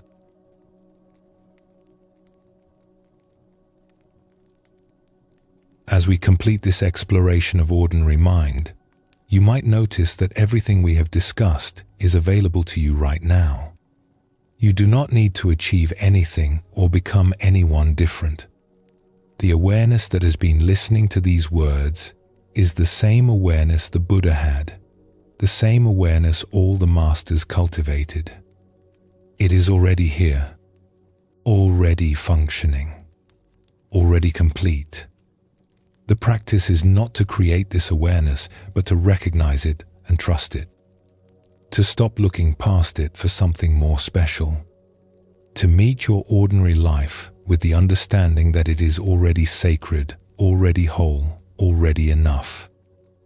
Tomorrow, you will wake up. You will do ordinary things. You will have ordinary thoughts and feelings. You will face ordinary challenges. All of this is your practice. All of this is the path. Not leading somewhere else, but already complete in itself. When you drink tea, let the tea be just tea. When you walk, let walking be just walking. When you work, let work be work. Not as a technique to achieve something, but as a simple recognition that this moment, exactly as it is already where you need to be. This is ordinary mind. Not an achievement, but a recognition. Not a destination, but an arrival at where you have always been. Not something special, but the ordinary miracle of being alive, fully met, completely here. Take a gentle breath now. Feel yourself resting in this moment. Nothing to achieve. Nowhere to go. Just this. Just here. Just now. Already home.